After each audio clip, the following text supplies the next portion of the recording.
ஆதியாகமத்தின் புஸ்தகம் 31ஆம் அதிகாரம் 14வது வசனத்தை வாசிங்க. அதற்கு ராகேலும் லேயாளும், இனி எங்கள் தகப்பன் வீட்டிலே எங்களுக்கு பங்கும் சுதந்திரமும் உண்டோ? இது ஆதியாகமம் 31:14. இதிலிருந்து நாம் சில காரியங்களை நாம் தியானிக்க போகிறோம். கண்களை மூடுவோம். நல்ல தகப்பனே, எங்கள் சர்வ வல்லமை உள்ள ஆண்டவரே, இந்த அருமையான நேரத்திற்கு ஸ்தோத்திரம். இப்பொழுதும் உம்முடைய நாமத்தில் கூடி வரும்போது அவர்கள் மத்தியில் வருவேன் என்று வாக்குத்தத்தம் பண்ணியிருக்கிறீர். உம்முடைய வாக்குத்தத்தத்தை நினைவு கூறுங்கப்பா. எங்கள் மத்தியில் கடந்து வாங்க ஆண்டவரே. நீங்கள் பேசுங்க, நீங்கள் இடைபடுங்க, உம்முடைய வார்த்தைகளை அனுப்புங்க ஆண்டவரே. வந்திருக்கிற ஒவ்வொருத்தரோடும் பேசுவீராக. திரும்பி போகும்பொழுது நாங்கள் வசனத்தை பெற்றுக்கொண்டவர்களாய் திரும்பி போக கர்த்தர் கிருபை பாராட்டும்படி நாங்கள் செபிக்கிறோம். மகிமை உள்ள கரத்தில் தாழ்த்துகிறோம் எங்கள் ஆண்டவர் இயேசுவின் நாமத்தில் பிதாவே. அல்லேலூயா. ஆதியாகமத்தின் புஸ்தகம் 31ஆம் அதிகாரம் 14வது வசனம்.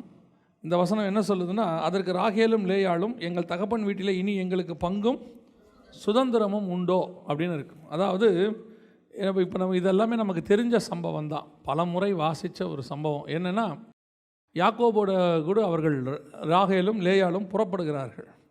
யாக்கோபு சொல்கிறாரு, உங்கள் அப்பா என்னை இத்தனை மாதிரி இப்படி பண்ணிட்டாரு, நான் திருப்பி என்னை சுயதேசத்துக்கு ஆண்டவர் போக சொல்லிட்டாரு, நீங்கள் எப்படி என் கூட வரீங்களா அப்படின்னு கேட்ட உடனே அவங்க ரெண்டு பேரும் சொல்கிறது, நானும் இனிமேட்டு எங்கள் அப்பா வீட்டில் எங்களுக்கு என்ன இல்லை, எந்த சுதந்திரமும் இல்லை, பங்கும் இல்லை, நாங்கள் இனி உன் கூடவே வரோம் அப்படின்னு சொல்லிட்டாங்க. சரி, அடுத்த 2 வசனம் வாசிங்க. ஆதியாகமத்தின் புஸ்தகம் 35ஆம் அதிகாரம் 19வது வசனத்தை வாசிங்க. ராகேல் மரித்து பெத்லகேம் என்னும் எப்ராத்தா ஊருக்கு போகிற வழியிலே அடக்கம் பண்ணப்பட்டாள். 2வது வாசிங்க. ஆதியாகமத்தின் புஸ்தகம் 49:31 வாசியுங்கள். அங்கே ஆபிரகாமையும் அவர் மனைவி ஆகிய சாராளையும் அடக்கம் பண்ணினார்கள். அங்கே ஈசாக்கையும் அவர் மனைவி ஆகிய ரெபேக்காளையும் அடக்கம் பண்ணினார்கள். அங்கே லேயாளையும் அடக்கம் பண்ணினேன். இப்போ இந்த விஷயம் என்ன அப்படி ஓவராலாக என்ன அப்படி இருக்குன்னா, ராகேலும் லேயாளும் ஒன்றாகத்தான் யாக்கோபோடு கூட புறப்பட்டார்கள். 2 பேரும் ஒன்றாக புறப்பட்டார்கள். புறப்பட்ட இவங்க 2 பேரில் ஒருத்தர் தான் கானானுக்கு போய் சேர்ந்தாங்க, ஒருத்தர் வழியிலேயே மரித்து போனார்கள். இந்த 2 பேரும் ஒரே டெடிகேஷன் தான், 2 பேரும் ஒன்றாகத்தான் ஒப்பு கொடுத்தார்கள். அவங்க 2 பேர் சொன்னதில் எந்த மாற்று கருத்துமே கிடையாது. சொல்லும் போது ஆரம்பிக்கும் போது அவங்க 2 பேரில் எந்த விதமான மாற்று கருத்தும் கிடையாது, ஃபுல் டெடிகேஷன். ஆனால் 2 பேரும் போய் கானானுக்கு சேர்ந்தாங்களா அப்படின்னு கேட்டிங்கன்னா, 2 பேரும் போல வழியிலே ஒருத்தர் மரித்து போனார், இன்னொருத்தர் பிதாக்கள் அண்டையிலே முடிவு பரியந்தம் கடைசியாக எங்கே போய் டெஸ்டினேஷனில் இருக்கணுமோ, ஆபிரகாம், ஈசாக்கு, சாராள், ரெபேக்காள் இருக்கக்கூடிய கல்லறைக்கு லேயாலும் போய்விட்டாள். அந்த டெஸ்டினேஷனை அட்டைன் பண்ணிட்டாங்க.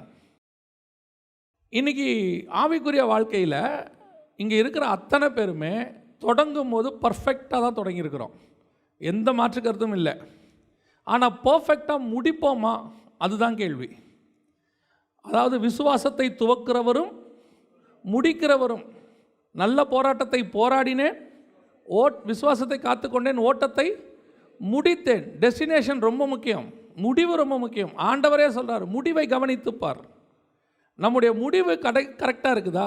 அது வருகையோ மரணம் முந்துதோ, ஒருவேளை மரணம் முந்திருதோ அல்லது வருகை முந்துதோ, எப்படியோ ஒன்று. ஆனால் நம்முடைய முடிவு கரெக்டாக இருக்குதா, ஆண்டவர்கிட்ட முடியுதா, அதுதான் கேள்வி. புறப்படும் போது எல்லாமே பர்ஃபெக்ட் தான், இங்கே யாருமே பர்ஃபெக்ட் இல்லைன்னு சொல்லவே முடியாது. ஆரம்ப கால டெடிகேஷனை யார்தையுமே அசட்டை பண்ண முடியாது, ஒருத்தரதை கூட அசட்டை பண்ண முடியாது. ஆண்டவரே சொல்கிறாரு எபேசு சபையை பார்த்து, நீ ஆதியில் கொண்டிருந்த அன்பு. எரேமியா 2:2 சொல்கிறாரு, வனாந்திரத்தில் நீ என்னை பின்பற்றி வந்ததான உன் இளவயது பக்தியை நான் நினைத்திருக்கிறேன்.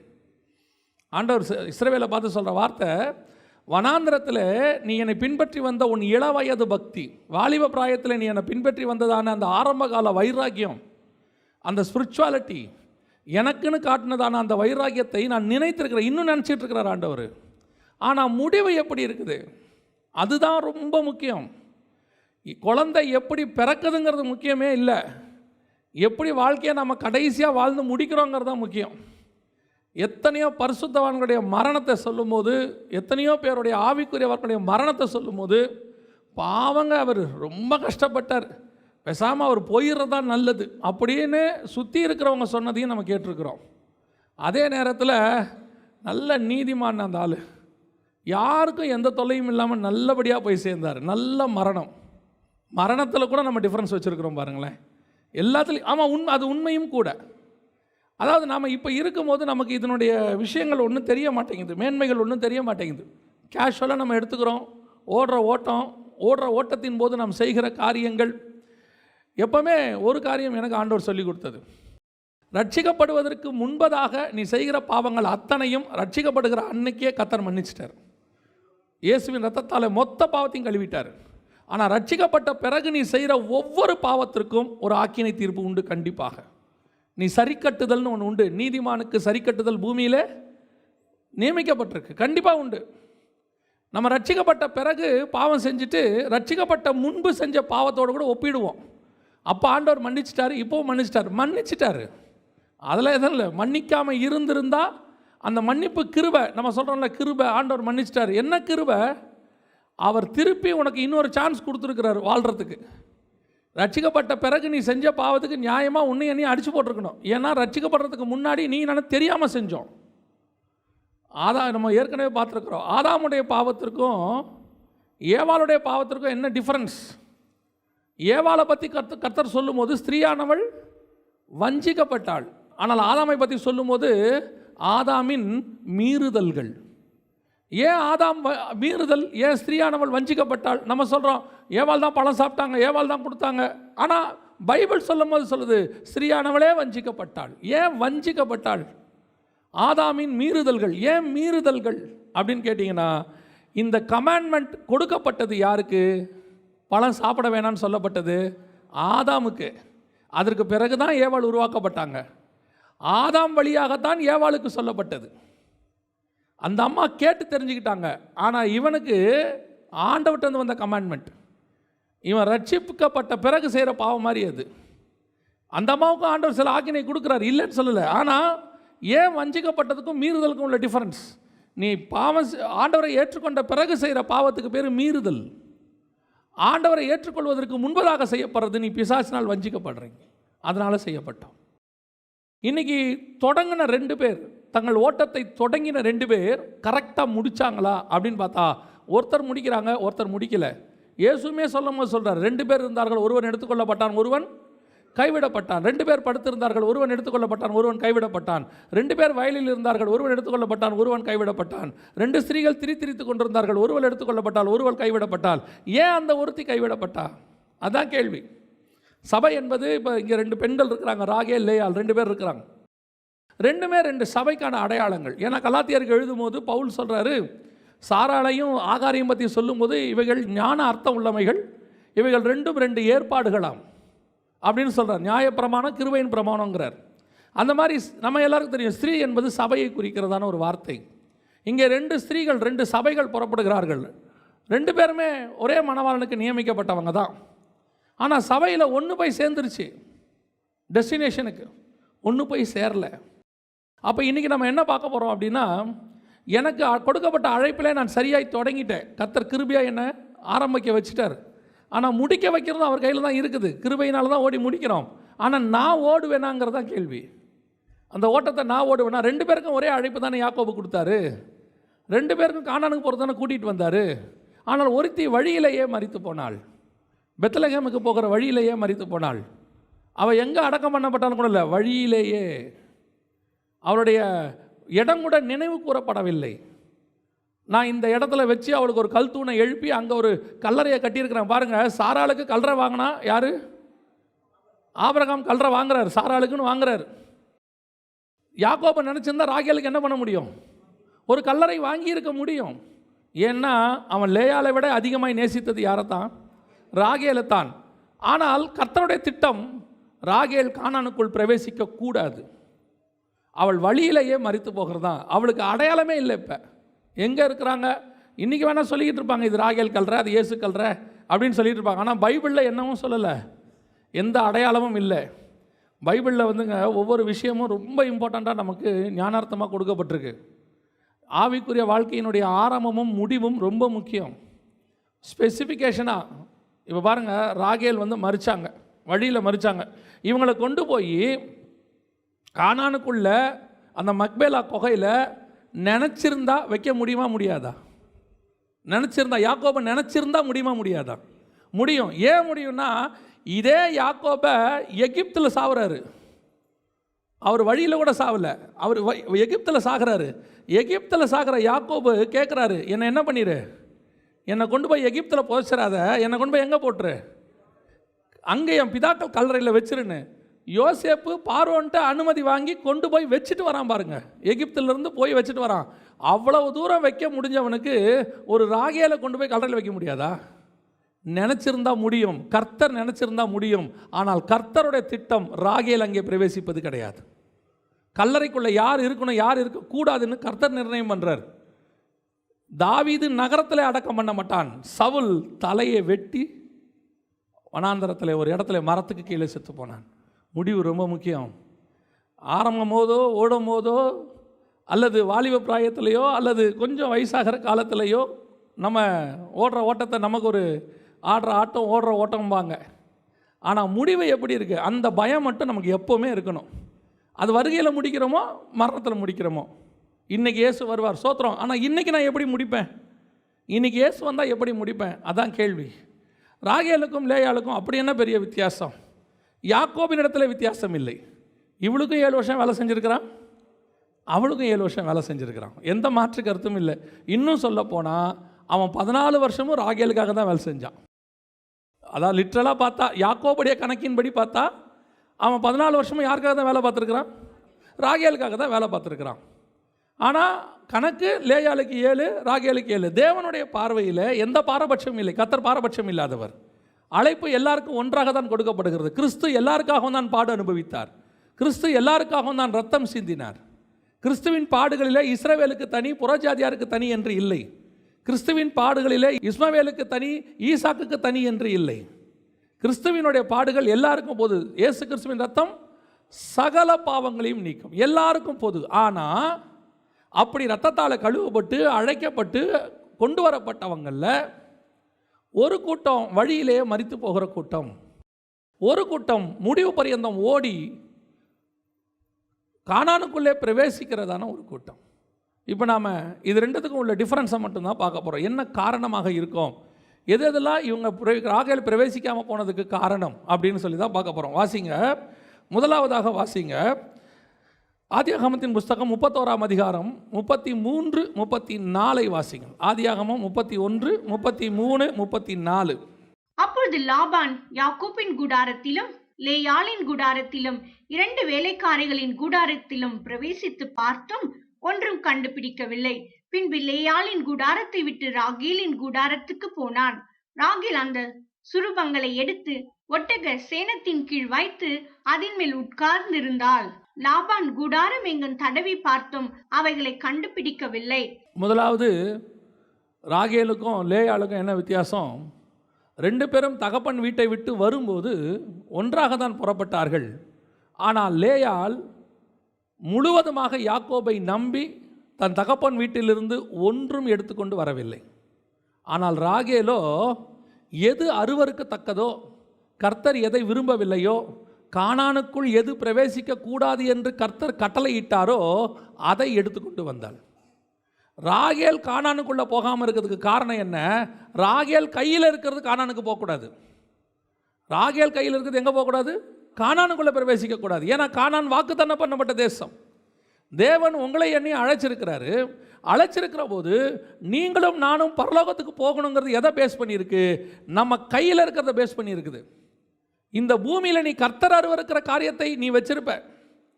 கர்த்தர் அருவருக்கிற காரியம் உன் கூடாரத்துக்குள் இருக்கும். கூடாரம் என்பது நம்முடைய சரீரத்தையும் குறிக்கும், நம்ம வீட்டையும் குறிக்கும். கூடாரத்துக்குள் இருக்கும். கர்த்தர் பிரியமில்லாதது, அருவருப்பானது, கர்த்தர் வெறுக்கிறது நமக்குள்ள இருக்கும். ஆனால் அதை சுற்றி இருக்கிற யார் பார்த்தும் தெரியாது. யாக்கோபுக்கும் தெரியாது. யாக்கோபு தைரியமாக சாட்சி கொடுக்குறான். என்ன கொடுக்குறான்? என் வீட்டில் எங்ககிட்ட இருக்கிறவங்கள யாருக்கிட்ட கண்டுபிடிச்சாலும் நீ எடுத்துக்க, அதுக்கு நான் சரிக்கு சாமா நீ செஞ்சுக்கலாம், எல்லாம் பண்ணிக்கலாம். ஏன்? அவனுக்கு ராகேல் மேலே பெரிய நம்பிக்கை. என் மனைவி எல்லாவற்றையும் விட்டு விட்டு எனக்கு பின்னால் வந்தாள். அவள் தன் தகப்பன் வீட்டிலிருந்து ஒன்றையும் கொண்டு வந்திருக்க மாட்டாள். குறிப்பாக என் தேவன் அருவருக்கிற காரியத்தை அவள் கொண்டு வந்திருக்க மாட்டாள். இதான் நம்பிக்கை. இன்னைக்கு ஆண்டவர் உங்ககிட்டையும் எங்கிட்டையும் எதிர்பார்க்கறது அதுதான். இந்த பூமியை விட்டு புறப்பட்டு பரலோகத்துக்கு போகும்போது கர்த்தர் உங்களுக்கும் எனக்கும் இந்த பூமியில் சில காரியங்கள் கொடுத்துருக்கிறார் அனுபவிப்பதற்கு. இப்போ யாக்கோபு கொண்டு வந்த 2 பெரிய பரிவாரங்கள் அத்தனையும் லாபான் வீட்டில் சம்பாரிச்சது தான். ஆமாம் தானே? ஆடு மாடு ஒட்டகம் எதுவாக இருக்குதோ எல்லாமே எங்கே சம்பாரிச்சது? லாபான் வீட்டில் சம்பாரிச்சது. இப்போ ஆண்டவர் இந்த பூமியில் உங்களுக்கு எனக்கும் கொடுத்துருக்கிற ஆசீர்வாதம் எங்கே சம்பாரிச்சது? இந்த பூமியில் சம்பாரிச்சது தான். கொடுத்தது யார்? கர்த்தர் தான் கொடுத்தாரு. அதில் எந்த மாற்று கருத்தும் இல்லை. இவைகளுக்கு நடுவில் கர்த்தருக்கு பிரியமில்லாத காரியங்கள்னு கொஞ்சம் இருக்குது. கர்த்தர் அருவருக்கிற காரியம்னு கொஞ்சம் இருக்குது. அந்த அருவருக்கிற காரியத்தை நீ எடுத்துக்கொண்டு வரும்போது தான் நீ கானானுக்குள்ளே போக முடியாதபடி தடை செய்யப்படுகிறாய். ஆண்டவர் எல்லாத்தையும் உனக்கு தடுக்கலை. இந்த பூமியில் அவர் உனக்கு எல்லாத்தையும் கொடுக்க விரும்புகிறார். அவரையே தந்தவர் மற்ற எல்லாவற்றையும் அருளாதிருப்பது எப்படி? ஆண்டவர் தரத்துக்கு ரெடியாக இருக்கிறாரு. ஆனால் அவருக்கு பிடிக்காதது கொஞ்சம் இருக்குது. அவருக்கு பிடிக்காதது கொஞ்சம் இருக்கும்போது அதை வாங்கிட்ட இருக்கக்கூடாதுன்னு கர்த்தர் விரும்புகிறார். யோசிச்சு பாருங்க, கணவன் வந்து மனைவியை திருமணம் பண்ணி கூட்டிகிட்டு வந்துடுறார் வீட்டுக்கு. எல்லாம் வந்துடுவார். கணவன் யாருக்கிட்டையாவது சண்டை போட்டுருவார். சண்டை போட்ட உடனே அவன் எக்ஸ்பெக்ட் பண்ணுற அடுத்த வார்த்தை என்னென்னா, நான் சண்டை போட்ட ஆள்கிட்ட யார் பேசக்கூடாது? மனைவியும் பேசக்கூடாது. அவ்வளோதான். ஏங்க மனைவிக்கு அவருக்கு சண்டையா? அதென்ன பாரு, உங்கள் அப்பா என்கிட்ட ஒழுங்காக பேசலை, இனி உங்கள் அப்பா என்கிட்ட பேசக்கூடாது. கணவன் யார் யாரெல்லாம் பகையோ மனைவி அவங்களுக்கெல்லாம் பகை, பேசக்கூடாது. அப்படி மீறி பேசும்போது கணவன் சொல்வார், நான் அவ்வளோ தூரம் சொல்கிறேன், நீ பேசக்கூடாதுன்னு சொல்கிற, நீ பேசுகிற. உடனே இப்போ இருக்க அம்மா வந்தால் என்ன கேட்கும்? ஏன் பேசக்கூடாது? உங்களுக்கும் அவருக்கும் தானே பிரச்சனை, எனக்கு என்ன பிரச்சனை? நான் அப்படித்தான் பேசுவேன், நீ கானானுக்கே போக மாட்டேன். இல்லை அப்படி சொன்னால் எப்படி கானானுக்கு போக மாட்டேன்? பின்னாடி நான் உங்களுக்கு சொல்கிறேன் எப்படி போக மாட்டீங்கன்னு நான் உங்களுக்கு சொல்கிறேன். இன்றைக்கி மணவாளனுக்கு ஒன்று பிடிக்கலைன்னு சொல்லும் போது, மணவாளன் ஒன்று அருவருக்கிறான்னு சொல்லும் போது அது உன் கூடாரத்துக்குள்ளே இருக்குதா? ஸ்பிரிச்சுவலி நான் பேசுகிறேன், நான் உலக பிரகாரமாக அப்புறம் வரேன். ஸ்பிரிச்சுவலி நான் கேட்குறேன், கர்த்தர் எதை அருவருக்கிறார்? ஆண்டவர் நீங்கள் பாருங்கள், 21ஆம் அதிகாரம் 27ஆம் வசனம் வெளிப்படுத்தின விசேஷம் சொல்லுது. புதிய ஏற்பாட்டு சபையை பற்றி, மணவாட்டியை பற்றி, மணவாட்டி சபையை பற்றி ஆண்டவர் சொல்கிறாரு, தீட்டுள்ளதும் அருவருப்பையும் பொய்யையும் நடப்பிக்கிறதுமாகிய ஒன்றும் அதில் பிரவேசிப்பதில்லை. தீட்டுள்ளதும் அருவருப்பையும் பொய்யையும் நடப்பிக்கிறதுமாகிய ஒன்றும் அதில். அப்போனா என்ன அர்த்தம்? இதை தவிர்த்து எல்லாம் போகும், இதை தவிர்த்து எல்லாம் பரலோகத்துக்கு வரும். உன் கூட இருக்கிறது எல்லாம் பரலோகத்தில் ஆண்டவர் கொண்டு வரத்துக்கு தான் கொடுத்துருக்காரு. மனைவி பிள்ளைகள் ஆண்டவர் என்னென்ன கொடுத்தாரோ எல்லாம் வரும். ஆனால் சில காரியங்கள் கர்த்தருக்கு பிரியம் இல்லாதது. அதை நீ போட்டு மறைச்சி உட்காந்துருக்கிற. உன் மேலே உன்னை சுற்றி இருக்கிற எல்லாரும் உன்னை நம்புகிறாங்க. அதுதான் பிரச்சனையே. இப்போ யாக்கோபு நம்புகிறான், லேயாள் நம்புகிறாங்க, ஏன் லாபான் கூட நம்புகிறான். என் பொண்ணு அப்படி செய்யாதுன்னு நம்புகிறான். இன்றைக்கி சபை நம்புது, சக விசுவாசி நம்புகிறாங்க, உன் சொந்தக்காரங்க நம்புகிறாங்க, உன் அப்பா அம்மா நம்புகிறாங்க.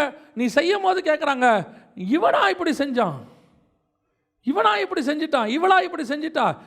அதை விட பெரிய விஷயம் என்ன தெரியுமா? நீ செஞ்சிட்டேன்னு சொன்னாலும் அதை கூட நம்புறதுக்கு ஒரு குரூப் தயாராக இல்லை. இல்லை அவங்க செஞ்சுருக்க மாட்டாங்க, சான்ஸே கிடையாது, அவங்க அப்படி செய்ய வாய்ப்பே இல்லை. அப்போனா உன் மேலே எவ்வளவு நம்பிக்கை வச்சுருக்கிறாங்க பாரு இவங்க எல்லாரும்.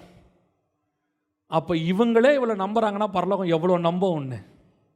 பரலோகம் நம்பித்தானே உன்னை அழைச்சி கூட்டிகிட்டு வந்திருக்குது. கையை பிடிச்சி ஆண்டவர் 700 கோடி மக்களில் உன்னையும் என்னையும் செலக்ட் பண்ணி ரத்தத்தை நம்ம ஒரு ட்ராப்பை நம்ம மேலே சிந்தி கழுவி வானு கூட்டு வந்து ஏன் வந்தார்? இந்த 700 கோடியில் நான் நம்பி இருக்கிறேன், உன்னை என் மனவாட்டியாக மாற்றி இருக்கிறேன்.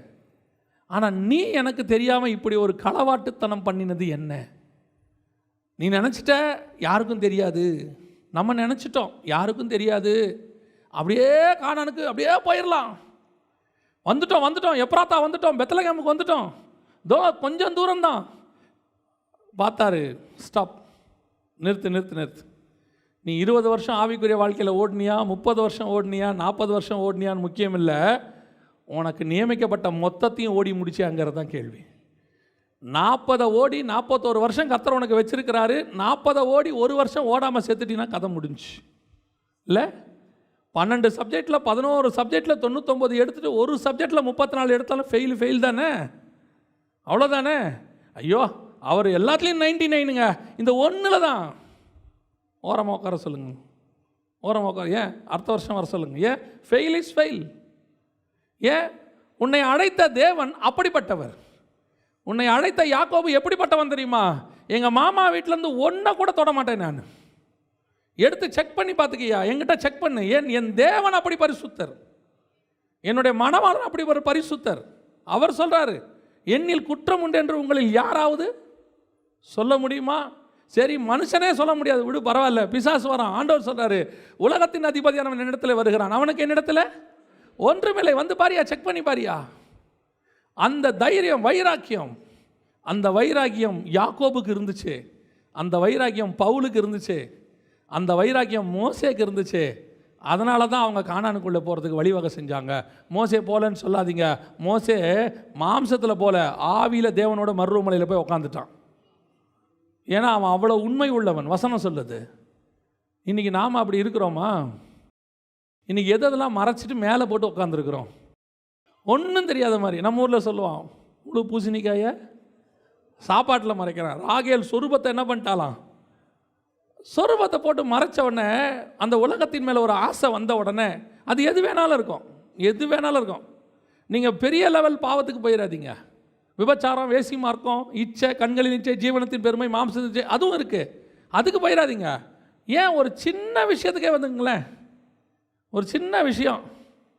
எத்தனை பேர் எத்தனை காரியங்களை விட்டு கொடுக்காம எவ்வளோ காரியங்களை மறைச்சி வச்சு.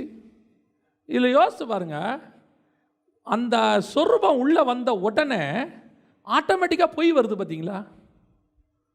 ஆட்டோமேட்டிக்காக அடுத்து என்ன வந்துருச்சு, பொய் வந்துருச்சு. ஏன்னா பிசாசு உள்ளே வந்துருச்சுன்னு அர்த்தம். பிசாசு பொய்யும் பொய்க்கு தகப்பனுமா இருக்கிறான். நீங்கள் நல்லா கவனிச்சுக்கொள்ளுங்க. விக்கிரகம் வந்தால் விபச்சாரம் வரும், விக்கிரகம் வந்தால் பொய் வரும், ரெண்டும் கண்டிப்பாக வரும். ஏன்னா அந்த விக்கிரகத்துக்கு பின்னாடி இது ரெண்டும் இருக்குது. விக்கிரகம் வந்துச்சு, உள்ள பொய் வரும், கன்ஃபார்மாக வரும். இன்றைக்கி எத்தனை பொய், ஒரு பாவத்தை மறைக்க எத்தனை பொய், அந்த பொய்யை மறைக்க எத்தனை பொய். இதெல்லாம் நான் வாலிப பிராயத்தில் ரொம்ப ஈஸியாக செஞ்சிடுறோம், சொல்லிடுறோம். அதெல்லாம் மன்னிச்சிடுவாருங்க ஆண்டவர். ஆமாப்பா மன்னிச்சிடுவார். ஆனால் போல உன்னை விட்டு ஆண்டவர் மன்னிச்சிட்டாரு. சரி, மேலே உக்காந்தியே அவன் போன பிறகாவது யாக்கோபை கூப்பிட்டு, ஏங்க இந்த மாதிரி நான் பண்ணிட்டேன், தெரியாமல் பண்ணிட்டேன், எங்கள் அப்பா இப்படி பண்ணுவாருன்னு தெரியாது, இது சொரூபம் இருக்குது, இதை இங்கேயே புதைச்சிருவோம் அப்படின்னா, அதை புதைச்சிருந்தா உன்னை கொண்டு போய் கல்லறையில் வச்சுருப்பாங்க. அதை புதைக்காததுனால உன்னை புதைக்க வேண்டியதாகி போச்சு, உன்னை வழியில் புதைக்க வேண்டியதாக போச்சு. ஏன் புதைக்க வேண்டியதாக போச்சு? விக்கிரகம் வச்சிருக்கிற நீயும் போக முடியாது, விக்கிரகமும் போகாது கானானுக்குள்ளே. அதான் வேதம் சொல்லுது, நம்மை நாமே நிதானித்து அறிந்தோமானால் நாம் நியாயம் தீர்க்கப்படும். மற்றவன் நம்மளை நியாயம் தீர்க்க வேண்டிய அவசியமே கிடையாது, நமக்கு நாமே தான் நியாய தீர்ப்பு. யோசித்து பாருங்கள், இன்றைக்கி எவ்வளோ கூடாரத்துக்குள்ளே கர்த்தருக்கு பிரியமில்லாத அருவருப்புலாம் இருக்குதுன்னு கொஞ்சம் ஆராய்ந்து பாருங்கள். விக்கிரக ஆராதனை நம்ம சொல்கிறோம், சொரூபம்னு சொல்கிறோம், விக்கிரகம்னு சொல்கிறோம். லிட்ரலாக விக்கிரகம் வச்சுருக்கிறவங்க இருக்கிறாங்க. அது எந்த விக்கிரகமாக வேணால் இருக்கும். அதாவது நான் பொதுவாக சொல்கிறது, இயேசு கிறிஸ்துவை ஏற்றுக்கொள்கிறதுக்கு முன்னாடி நம்ம வீட்டு வாசல்லலாம் பார்த்தீங்கன்னு சொன்னால் திருஷ்டி கழிக்கிறதுக்குன்னு கொஞ்சம் தொங்க விட்டுருப்போம் இல்லையா? இதை என்ன அடிப்படையில் தொங்க விட்டுருக்குறோம்? வீட்டுக்குள்ளே காற்று கருப்பு வராது. அப்போ நம்ம நம்பிக்கை எது மேலே இருக்குது? அந்த கருப்பு கலர் கயிறுலையும் அதில் தொங்க விட்டுருக்கிற படிகார கல்லையும் அதில் இருக்கக்கூடிய பச்சை மிளகாவோ எலுமிச்சை பழமோ ஏதோ ஒன்று மேலே நம்பிக்கை இருக்குது. இது இருந்தால் என் வீட்டுக்குள்ளே வராது. அது விக்கிரகம் தானே, அது ஒரு வகையான விக்கிரகம் தானே. இப்போ அதை எடுத்துகிட்டு குருத்தோலையை வச்சுட்டிங்கன்னா, அதை எடுத்துகிட்டு குருத்தோலையை சிலுவையாக செஞ்சு வச்சுட்டிங்கன்னா, இப்போ சிலுவை விக்கிரகம் ஆகாதா?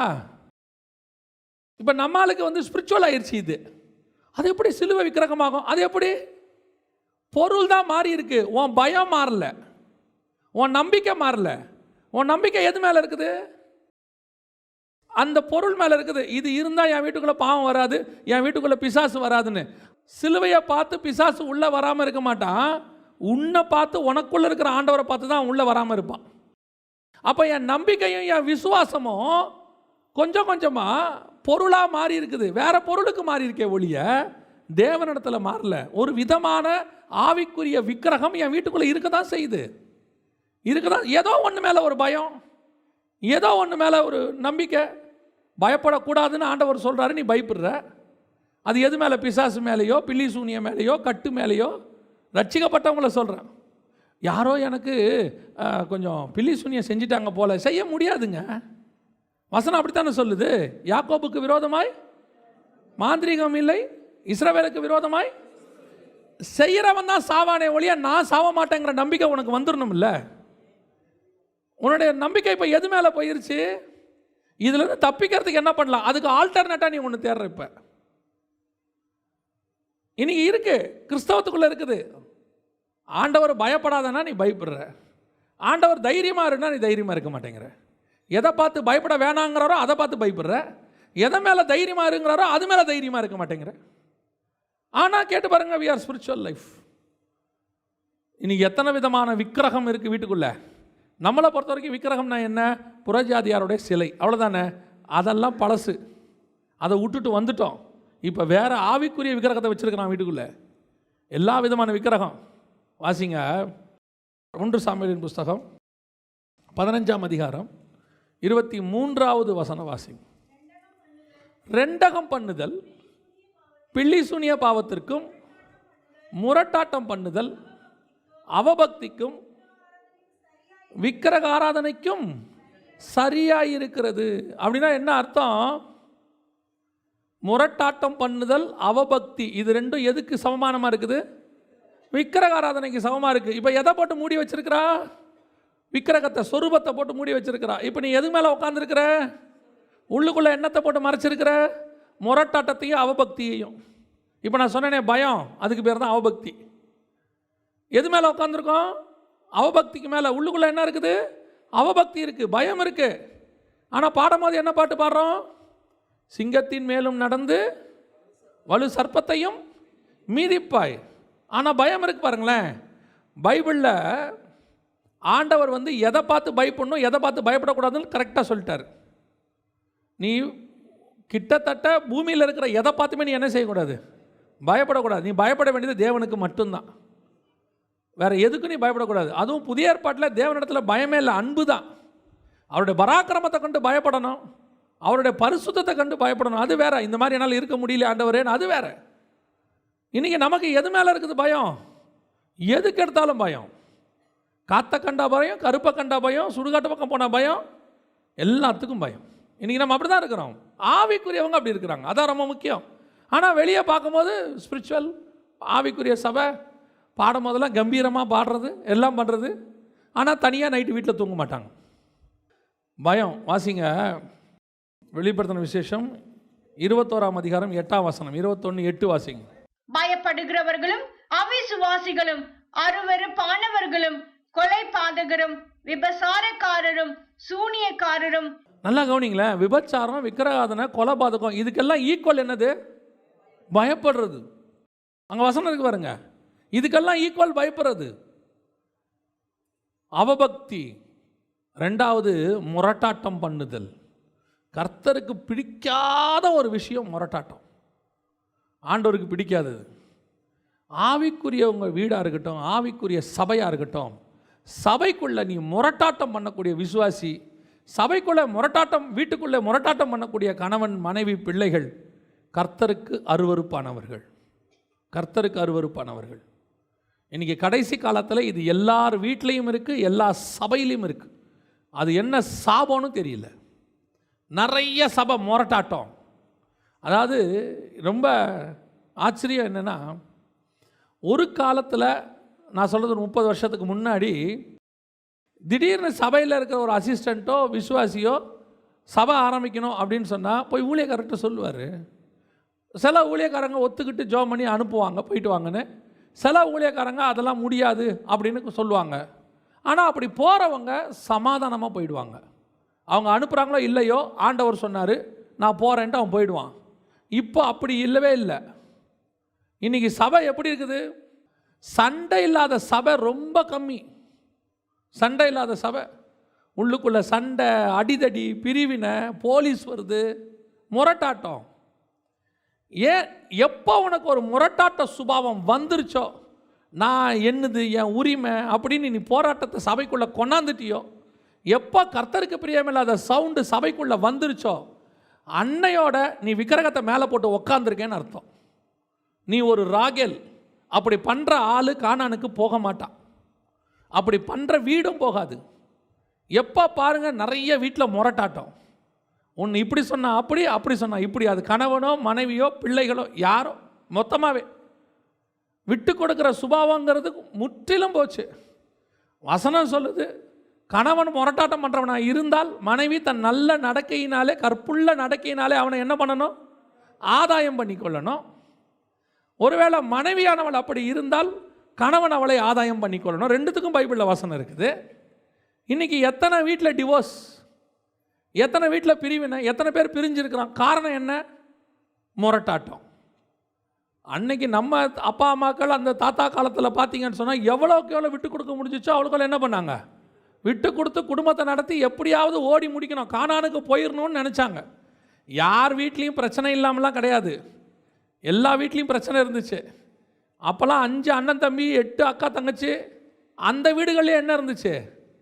சண்டை வரும், ஒருத்தருக்கு ஒருத்தர் விட்டு கொடுத்து சமாதானமாக போயிட்டு இருந்தான். இப்போ ஒரு கணவன், ஒரு மனைவி, ஒரு பிள்ளை, மிஞ்சி போச்சுன்னா 2. வீட்டுக்குள்ளே காலையில் 7 மணிக்கு முதலாம் உலக யுத்தம், 8 மணிக்கு 2ஆம் உலக யுத்தம், 9 மணிக்கு 3ஆம் உலக யுத்தம். இன்றைக்கி நிலைமை என்ன? எல்லா வீடும் எப்படி தான் இருக்குது. இப்போ நம்ம என்ன சொல்லிட்டோம்? எல்லா வீட்லேயும் அப்படி தாங்க இருக்குது, நம்ம அட்ஜஸ்ட் பண்ணி தான் போகணும். ஏன் நீங்கள் தப்பை எதுக்கு நீங்கள் சரின்னு பிரசங்கம் பண்ணுறீங்க? அப்படி தான் இருக்கும், எல்லா வீட்லேயும் இப்படி தான் இருக்குது, நம்ம தான் அப்படின்னா நீ ஒரு ராங் டாக்டரினை கொண்டு வந்து நுழைக்கிற உள்ள. சமாதானத்தின் தேவன் இருக்கிற வீட்டுக்குள்ளே என்ன இருக்குது? முரட்டாட்டம். முரட்டாட்டம் இருக்கிற வீட்டுக்குள்ளே எப்படி தேவன் இருப்பார்? ஆனால் கிறிஸ்தவங்க, ஆவிக்குரியவங்க முரட்டாட்டம், விட்டு கொடுக்குற சுபாவம் சுத்தமாக இல்லை. இப்போ எல்லாம் சொல்லிடுறான் தெரியுமா? அடுத்து பிள்ளைங்கெல்லாம் ரொம்ப மோசம் இந்த காலத்தில், ஒன்று கூட கீழ்ப்படிய மாட்டேது. நீ பண்ணால் தானே உன் பிள்ளை கீழ்ப்படியும். பிள்ளை யாரை பார்த்து வளர்ந்துச்சு? யாரை பார்த்து பிள்ளை வளருது? அப்பா அம்மாவை பார்த்து தானே வளருது. அப்பா ரிமோட்டை தூக்கி அடித்தா அவன் வீடியோ கேம்ஸை தூக்கி அடிப்பான். சேம், அவ்வளோதான். எங்கே போயிட்டு வருவோம்? எல்லாம் நம்மக்கிட்ட இருந்தால் வரும். இதில் வேறு இவர் பெருமைக்கு சொல்கிறார், நான் சின்ன வயசில் எவ்வளோ அமைதி தெரியுமா, இப்போ எப்படி பாருக்கிற?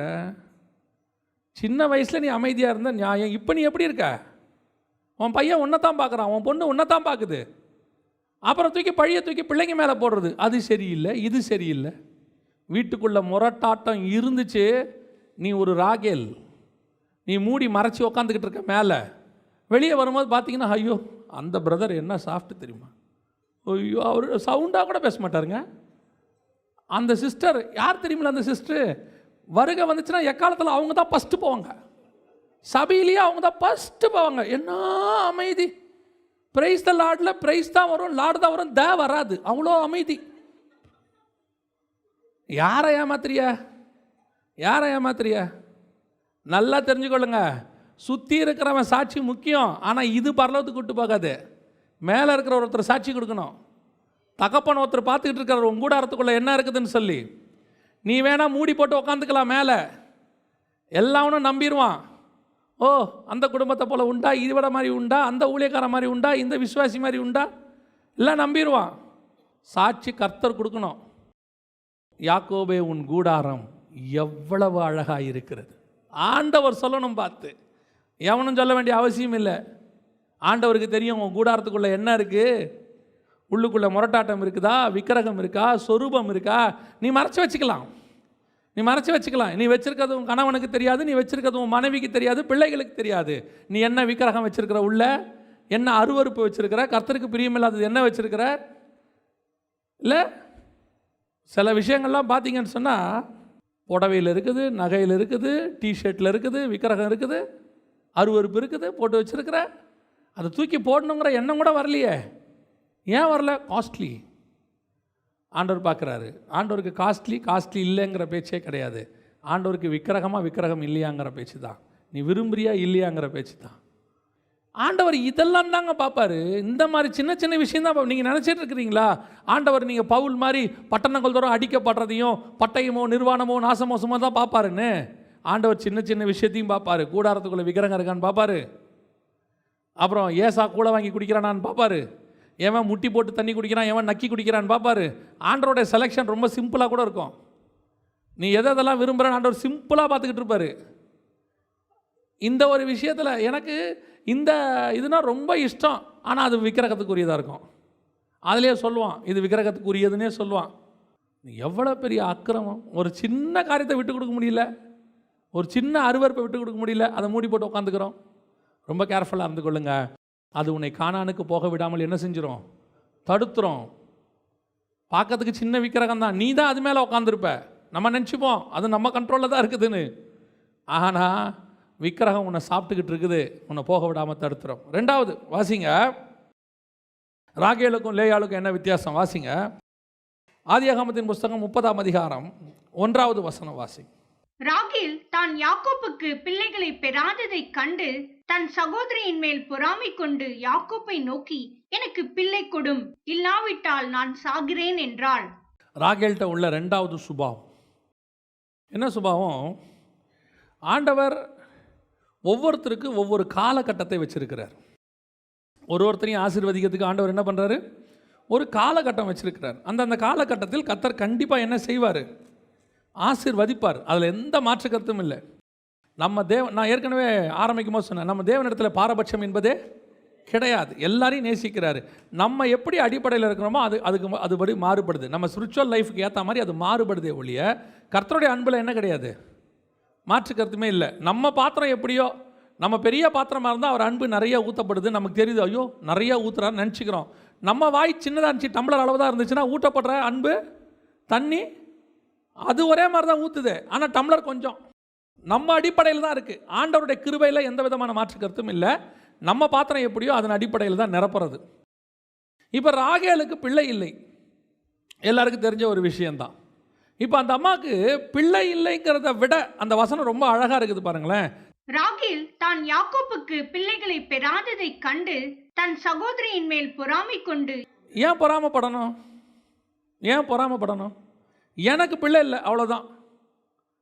ஏன் அவளுக்கு ஏன் பிறக்குது அப்படின்னா, எனக்கு பிறக்கலை அது வரைக்கும் சரி, துக்கமாக கூட இருக்கலாம். ஆண்டவரே எனக்கு பிள்ளை கொடுக்கலையே, எனக்கு இது நடக்கலையே. எப்போ நீ கூட இருக்கிறவங்களுக்கு நடக்கிறத பார்த்து பொறாமை கொள்ள ஆரம்பிக்கிறியோ, உன் வீழ்ச்சி ஆரம்பிச்சிச்சுன்னு அர்த்தம். உன்னோட வீழ்ச்சி அங்கே தான் ஆரம்பிக்கும். சவுலுடைய அற்புதமான குணம் என்ன தெரியுமா? சவுல் ராஜாவுடைய அற்புதமான குணம், அவனை ராஜாவாக கர்த்தர் அபிஷேகம் பண்ண உடனே பேலியாளின் மக்கள்னு கொஞ்சம் பேர் இருக்கிறாங்க. அவன் வந்து சொல்லுவான், இவனா எங்கள் ராஜா, நாங்கள் ஏற்றுக்கொள்ள முடியாதும்பா. இவன் காது கேளாதவனை போல இருந்தான், ஒன்றுமே கவனிக்கவே இல்லை, கம்முன்னு இருந்தான். ஒரு நாள் வந்தது, பெலிஸ்தரோட சண்டை வந்தது, பெலிஸ்தரை ஜெயிச்சான். இவன் பெரிய ராஜான்னு ஆண்டவர் ப்ரூஃப் பண்ணார். ப்ரூஃப் பண்ண உடனே சுற்றி இருக்கிறவங்க சொன்னாங்க, உன்னை இப்படிலாம் பேசினவங்கள என்ன பண்ணிடு, வெட்டி போடு. அதுக்கு சவுல் சொன்னால், இது கர்த்தர் ரட்சிப்பை கட்டளையிட்ட நாள், இன்றைக்கி ஒருத்தரை கூட என்ன செய்யக்கூடாது, சாகடிக்கக்கூடாது. எவ்வளோ பெரிய பெருந்தன்மை பாருங்க. விட்றா போட்டோம், விட்றா பேசினா பேசிட்டு போகிறான். எப்பேற்பட்ட ராஜாவை கர்த்தர் அவனை மாற்றினார் தெரியுமா? யோசித்து பாருங்கள். தன் தேசத்துக்கு தனக்கு பதிலாக அவனை ராஜாவை மாற்றினார். அவர் சொல்கிறாரு சாமுவேல்கிட்ட, உன்னை அல்ல அவர்கள் என்னை தள்ளினார்கள். சரி, என் ஸ்தானத்தில் ஒருத்தனை கேட்குறாங்க, கொடுக்குறேன். யாரை கொடுக்குறீங்க? சவுலை கொடுக்குறேன். சவுல் யார்? இஸ்ரவேலிலே உயரமானவன். பரவாயில்ல, அவனை கொடுறா, என்னுடைய போஸ்டிங் அவனுக்கு கொடுக்குறேன். கர்த்தர் அப்படி தான் கொடுத்துருக்கிறார் ஆசீர்வாதம். இந்த ஆசீர்வாதத்தை அவன் பெற்றுக்கொள்கிறதுக்கு ஒரு நல்ல சுபாவம். யார் என்ன பேசணும் எப்படி இருப்பான்? வசனம் சொல்லுது, காது கேளாதவனை போல. அவன் வீழ்ச்சி எங்கே ஆரம்பிச்சிச்சு தெரியுமா? எப்போ தாவீதை உயர்த்தி பேசும்போது, அவர்கள் எனக்கு 1000 கொடுத்தார்கள், அவனுக்கோ 10000 கொடுத்தார்கள். அவன் கேட்ட உடனே அவன் வீழ்ச்சி ஆரம்பிச்சிருச்சு. தாவீது மேலே என்ன வந்துச்சு? அவனுக்கு பொறாமை கொண்டு. இதுதான் அவன் வாழ்க்கையினுடைய மிக முக்கியமான வீழ்ச்சிக்கு ஆரம்பம். கர்த்தர் உன்னை ஆசீர்வதிக்கிறாரோ ஆசீர்வதிக்கலையோ அது வேற விஷயம், அது உனக்கும் தேவனுக்கும் உள்ளது. உன் கூட இருக்கிற சக சகோதரன், உன் கூட இருக்கிற சக விசுவாசி, உன் கூட இருக்கக்கூடியதான சக ஊழியன், உன் கூட இருக்க பிறந்த சகோதரன், கூட பிறந்த சகோதரனோ சகோதரியோ நண்பனோ உயர்த்தப்படும் போது உன் இருதயத்தில் இம்மி அளவு பொறாமை வந்தால் கூட உன் வீழ்ச்சி ஆரம்பிச்சிருச்சுன்னு அர்த்தம். அவன் ஆசீர்வதிக்கிறதை பார்க்கும்போது உனக்கு சந்தோஷம் கண்டிப்பாக வரணும். வந்துச்சுன்னா நீ தேவனுடைய சுபாவத்தை உடையவன் அர்த்தம். ராகேலுக்கு யார் மேலே பொறாமை? தன் சகோதரி மேலே பொறாமை, அக்கா மேலே பொறாமை. அக்காவுக்கு குழந்தை பிறந்தா அவளுக்கும் குழந்தை மாதிரி தானே அது. அவளை சித்தின்னு தானே கூப்பிட போகுது. அக்கா குழந்தை ஏன் குழந்தை தானே. அவளுக்கு அக்கா குழந்தைன்னு தோணலை, ஏன் குழந்தைன்னு தோணவே இல்லை. அது என்ன தோணுது? அவளுக்கு மட்டும் பிள்ளை பிறக்குது. அதை விட அவளுக்கு பிள்ளை பிறந்தா என்ன, பிறக்காட்டி என்ன, என்னை ஆசீர்வதிங்க ஆண்டவரே அவளை ஆசீர்வதிச்சிங்க, சோத்திரம், என்னையும் கேட்கலாம்ல ஆண்டவர்கிட்ட. பொறாமை. ஆவிக்குரிய வாழ்க்கையில் நீ எப்பவுமே உனக்கு இருக்க வேண்டியது நேராக பார்க்கறது தான். இடதுபுறமும் வலதுபுறமும் சாயக்கூடாதுன்னு கர்த்தர் சொல்கிறாரு. அதுக்கு ஒரு பெரிய ரீசன் என்ன தெரியுமா? உன் கூட இருக்கிறவன் முன்னேறானா, உன் கூட இருக்கிறவன் என்ன ஆனாங்கிறத பார்க்காது. அவனை ஏன் உயர்த்துறாரு, ஏன் அவன் மேலே வரான், நம்மளை விட அவன் மேலே போகிறானே. நல்லா தெரிஞ்சுக்கொள்ளுங்க, நமக்கு இந்த உலகத்தில் காம்படிஷனே கிடையாது. நமக்கு என்ன கிடையாது? போட்டியே கிடையாது. ஏன் போட்டி கிடையாது? நீ நானும் யூனிக்கு கர்த்தருக்கு. உனக்கு எனக்கு வச்ச அழைப்பு இன்னொருத்தனுக்கு இல்லை. நீ எப்படி உனக்கு சமமாக இல்லாதவனோட போட்டி போடுற? பாக்ஸிங் 2 பேரும் 50 கிலோ இருக்கணும் இல்லையா? ரெஸ்லிங் 2 பேரும் 75 கிலோ இருக்கணும். அப்புறம் கிரிக்கெட் 2 பேரும் 11 பேர் இருக்கணும். அப்போ 2மே சமமாக இருந்தால் என்ன போடணும்? போட்டி போடணும். கர்த்தர் எனக்கு வச்ச அழைப்பை இன்னொருத்தனுக்கு வைக்கலை. அப்படி இருக்கும்போது நான் எப்படி அவங்களோட போட்டி போட முடியும்? போட்டியே கிடையாது. உலகத்தானுக்கு தான் போட்டி இருக்குது. அவன் போட்டி போடுவான், சாவான், முன்னேறுவான், கீழே போவான். உனக்கு எனக்கும் யாரை பார்த்து போட்டியும் கிடையாது, பொறாமையும் கிடையாது. என் வாழ்க்கைக்கு எனக்கு ஒரு ஆசீர்வாதத்தை கொடுத்தீங்க ஆண்டவரே, அந்த ஆசீர்வாதம் என் வாழ்க்கையின் முடிவு வரைக்கும் இருக்கணும். அவ்வளோதான். சோத்திரம், பிரைஸ் தி லார்ட். போயிட்டே இருக்க வேண்டியது தான். ஏன் அவன் மேலே போனான், ஏன் இவன் உயர வந்துட்டான், என் கூட இருந்தவன்லாம் மேலே போட்டான், போகட்டும். அதில் எதுக்கு பொறாமை? அவன் போகும்போது மட்டும் நீ சந்தோஷப்பட ஆரம்பிய. என் கூடவே இருந்தான், இன்றைக்கி நல்லா இருக்கிறான், கர்த்தரவனை ஆசீர்வச்சிருக்கிறாரு, அவன் உண்மை உள்ளவனாக இருந்தான், அவன் நீதிமானாக இருந்தான், கர்த்தரவனை ஆசீர்வச்சிருக்கிறாரு, ஆண்டவர் பார்ப்பார். இவன் ஆசீர்வாதமாக இல்லானோ தன் சகோதரன் ஆசீர்வதிக்கிறத பார்த்து, தன் நண்பன் ஆசீர்வதிக்கிறத பார்த்து சந்தோஷப்படுறான்டா, அவனையும் ஆசீர்வதி. நல்ல குணம் இருக்குதுடா, அவனையும் ஆசீர்வதிடா. எப்பேற்பட்ட விஷயம் பாருங்கள். ஆண்டவர் சொல்கிறார், நான் உயர்த்தப்படும் போது எல்லாரையும் என்ன செய்வேன்? என் பக்கம் இழுத்துக்கொள்வேன். அதான் கர்த்தருக்கு ரொம்ப பிரியம். இருக்கிறவன் நாசமாக போனோம். நிறைய பேருக்கு இன்றைக்கி ஆவிக்குரியவங்க சபைக்குள்ளேயே எவ்வளோ பொறாமை தெரியுமா? எவ்வளோ வெறுப்பு, எரிச்சல். ஊழியக்காரங்களுக்குள்ளேயே எவ்வளோ எரிச்சல். ஒருத்தன் வளர்றானா எப்படியாவது அவனை தட்டணும் தான் நினைக்கிறானே ஒழிய சந்தோஷப்படுறவன் ரொம்ப கம்மி, ரொம்ப கம்மி. கேர்ஃபுல்லாக இருந்து கொள்ளுங்க. கர்த்தர் எதை விரும்பவில்லை? பொறாமையை விரும்பலை. அதை விட ரொம்ப முக்கியம், பிள்ளை பெறாததை கண்டு இருக்கிறதுலே ரொம்ப டேஞ்சரஸ் இதுதான். பொறாமை கொண்டு அவன் என்ன பண்ணாலாம், தன் வேலைக்காரிடத்தில் போய் என்ன செய்யுங்க, எனக்கு ஒரு பிள்ளையை பெற்றுக் கொடுங்க அப்படின்னு யாக்கோபுக்கிட்ட கேட்குறாங்க. ஆனால் கர்த்தருக்கு ராகேல் மேலே திட்டம் இருக்குது. கர்த்தருக்கு ராகேல் மேலே என்ன இருக்குது? திட்டம் இருக்குது. ஆனால் அந்த திட்டத்துக்கான நேரம் இன்னும் வரவில்லை. கர்த்தர் ஒவ்வொன்றையும் கொடுக்கறதுக்கு பின்னாடி ஒரு ரீசன் இருக்குது. ஒரு ரீசன் கண்டிப்பாக இருக்குது. அவர் காலம் தாழ்த்துறாரு, தாமதிக்கிறாரு, இல்லை கொஞ்சம் டைம் ஆகுதுன்னா கர்த்தர் ஏதோ ஒரு ரீசனுக்காக தான் அப்படி பண்ணுவார். இல்லைன்னா கர்த்தர் பண்ணாமல் இருக்கவே மாட்டார். இப்போ யோசிச்சு பாருங்கள், இந்த பக்கம் 4 குழந்தை லேயாளுக்கு பிறந்துருச்சு. ரூபன், சிமியோன், லேவி, யூதா 4 பிறந்துருச்சு. ராகேலுக்கு ஒரு குழந்தையும் பிறக்கலை. ராகேல் என்ன பண்ணணும்? எனக்கு அதை விட ரொம்ப ஆச்சரியமான ஆள் யாருன்னு கேட்டிங்கன்னா, சாராளுக்கு கிட்டத்தட்ட 90 வயசு வரைக்கும் என்ன இல்லை, குழந்தை இல்லை. அடுத்து ரெபேக்காள் வராங்க. ரெபேக்காளுக்கு எத்தனை வருஷம் குழந்தை இல்லை தெரியுமா? 20 வருஷம் குழந்தை இல்லை. ஈசாக்குக்கு திருமணமாகும் போது 40 வயசு. ஏசாவும் யாக்கோவும் பிறக்கும் போது ட்வின்ஸு, ஏசாவும் யாக்கோவும் பிறக்கும் போது அவனுக்கு 60 வயசுன்னு பைபிள் சொல்லுது. 20 வருஷம் யாருக்கு இல்லை? குழந்தை இல்லை. கொஞ்சம் யோசிச்சு பாருங்கள். ஒரு இடத்துலாவது ரெபேக்கா முகம் சுழிச்சாங்களா? ஒரு இடத்துலாவது ரெபேக்கா போய் ஈசாக்கு கிட்ட முறையிட்டாங்களா? இல்லை ஒரு இடத்துலாவது ரெபேக்கா பணிப்பெண்களோட தான் வந்தாங்க. இதே லாபான் தான் தங்கச்சி அனுப்பி வைக்கிறான். இதே லாபான் தான் அனுப்பி வைக்கிறான். அவனும் வேலைக்காரிகளை கூட கொடுத்து தான் அனுப்புகிறான். என்னைக்காவது இந்த ரெபேக்கால் யோசித்தாங்களா வேலைக்காரி வழியா? ஏன்னா அவங்களுக்கு ஏற்கனவே ஒரு எக்ஸ்பீரியன்ஸ் இருக்குது. மாமியார் என்ன பண்ணிட்டாங்க, ஆகார் வழியாக ஒரு குழந்தை பிறந்திருக்குது. ஸோ நினைக்கலாம், பாவம் நம்ம கூட வேணால் ஒரு வேலைக்காரி வழியாக ஒரு குழந்தைய பெற்றுக்கலாமே. ஆனால் ஒரு நாளும் ஒரு முறுமுறுப்பில்லை. ஒரு நாளும் போய் அவங்ககிட்ட சண்டை போடலை. ஒரு நாளும் அவங்ககிட்ட போய் என்ன செய்யலை, வாக்குவாதம் பண்ணலை. வேலைக்காரியோட குழந்தை பெற்றுக்கன்னு சொல்லலை. 20 வருஷம் பொறுமையோடு கூட காத்திருக்கிறாரு. அவங்களுடைய மருமக யாரு? ராகேல். இப்போ இந்த அம்மாவுக்கு என்ன சொல்லணும், என்ன நினைக்கணும்? பாட்டி மாரியா அம்மா மாரியா? நீ யாரை ஃபாலோ பண்ண போகிற? இப்போ பாட்டி என்ன பண்ணுறாங்க? வேலைக்காரிக்கிட்ட போய் ஆகாரம் கொண்டாந்துட்டாங்க. இப்போ அம்மா 20 வருஷம் அமைதியாக இருக்காங்க. நடந்தது என்ன? ராகேல் என்ன பண்ணிட்டாங்க? ஃபாலோ பண்ணிட்டாங்க, போயாச்சு. என்ன கொடுமை தெரியுமா? இவங்க போய் பிறந்த குழந்தை தான் தான் கோத்திரம். ராகேல் தன் வேலைக்காரிக்கு பிறக்க சொன்னது என்னது? தான் கோத்திரம். தான் கோத்திரம் தான் பிசாசின் கோத்திரம். தான் கோத்திரம் தான் அந்தி கிறிஸ்துவின் கோத்திரம்.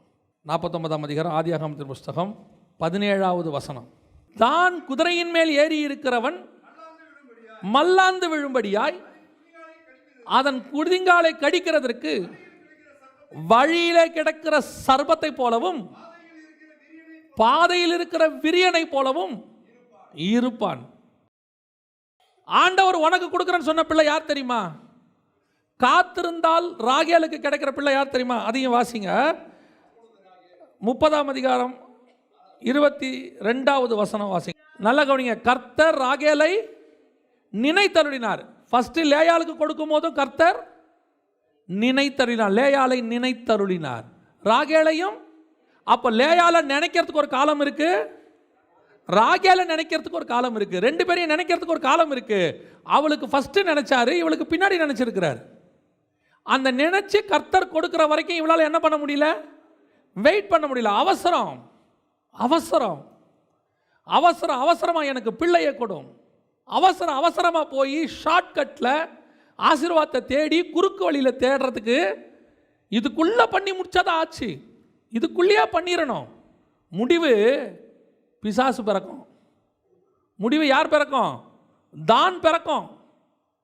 நான் வெறும் பிள்ளை பிறக்கிறதுல மட்டும் சொல்லலை. கர்த்தர் உனக்கு நியமிச்சிருக்கிற காலம் வரைக்கும் எல்லாவற்றிலும் நீ பொறுமையாக இருக்கணும். கர்த்தர் உன்னை உயர்த்துகிற காலம் வரைக்கும் எதுல, அதான் வசனம் தெளிவாக சொல்லுது, ஏற்ற காலத்தில் அவர் உங்களை உயர்த்தும்படிக்கு அவருடைய பலத்த கரத்துக்குள்ள அடங்கி இருங்கள். அர்ஜென்ட்டா ஆண்டவர் உனக்கு ஒரு வேலை வச்சிருக்கிறாரு. அந்த வேலை கிடைக்கிற வரைக்கும் நல்ல சிம்டம் ஒன்று இருக்கும் தெரியுமா? நீ எங்கே போனாலும் கதவு அடைக்கும். எங்கே போனாலும் என்ன செய்யும்? கதவு அடைக்கும். சுற்றி இருக்கிறவங்களாம் சொல்லுவான், இவன் ஒரு ராசிக்கட்ட பையங்க, எல்லாருக்கும் வேலை கிடைக்கும், இவன் போனால் என்ன செய்யாது? கிடைக்காது அப்படின்னு சொல்லிட்டானா, நான் என்னுடைய அனுபவத்திலேருந்து சொல்கிறேன், சொல்லிட்டானா நான் விலையேற பெற்றவன், எனக்கு பெஸ்ட்டு ஒன்று கர்த்தர் வச்சிருக்கிறாரு, அந்த டோர் ஓப்பன் பண்ணுற வரைக்கும் எல்லா டோரையும் க்ளோஸ் பண்ணி வச்சுட்டாருன்னு அர்த்தம். ஏன் டோரை க்ளோஸ் பண்ணார் தெரியுமா?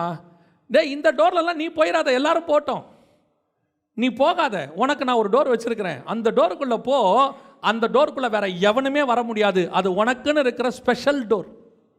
உங்களுக்கு ஒன்று தெரிஞ்சுக்கொள்ளுங்க, நம்ம தேவனுடைய சுபாவம் என்ன தெரியுமா? அவர் நேரத்தை உங்களுக்காகலாம் மாற்ற மாட்டார், மாற்றவே மாட்டார். அவர் நேரம் ஃபிக்ஸ் பண்ணது நேரம்தான். ஆனால் அது வரைக்கும் நீ சும்மா இருந்தினா உனக்கு நஷ்டம் இல்லை. புரியுதா? உங்களுக்கு எந்த விதமான பாதிப்பும் இல்லை, டிப்ரெஷன் இல்லை, ஸ்ட்ரெஸ் இல்லை, சும்மா தான் இருக்கணும். ஆனால் சுற்றி இருக்கிறவன் உன்னை சும்மா விட மாட்டான். நீ என்ன கவலையே இல்லாமல் இருக்கிற, இப்படியே இருக்கிறிய, நீ என்ன சோம்பேறியா, ஏன் இப்படி இருக்க? இல்லைடா, எனக்கு ஒன்று வச்சிருக்கிறாரு, அது வரும். அது வர வரைக்கும் முருங்கை மரத்தை வச்சு பாருங்கள், டக்குன்னு ஒரு 6 மாதத்துக்குள்ளே முருங்கைக்காய் வந்துடும்.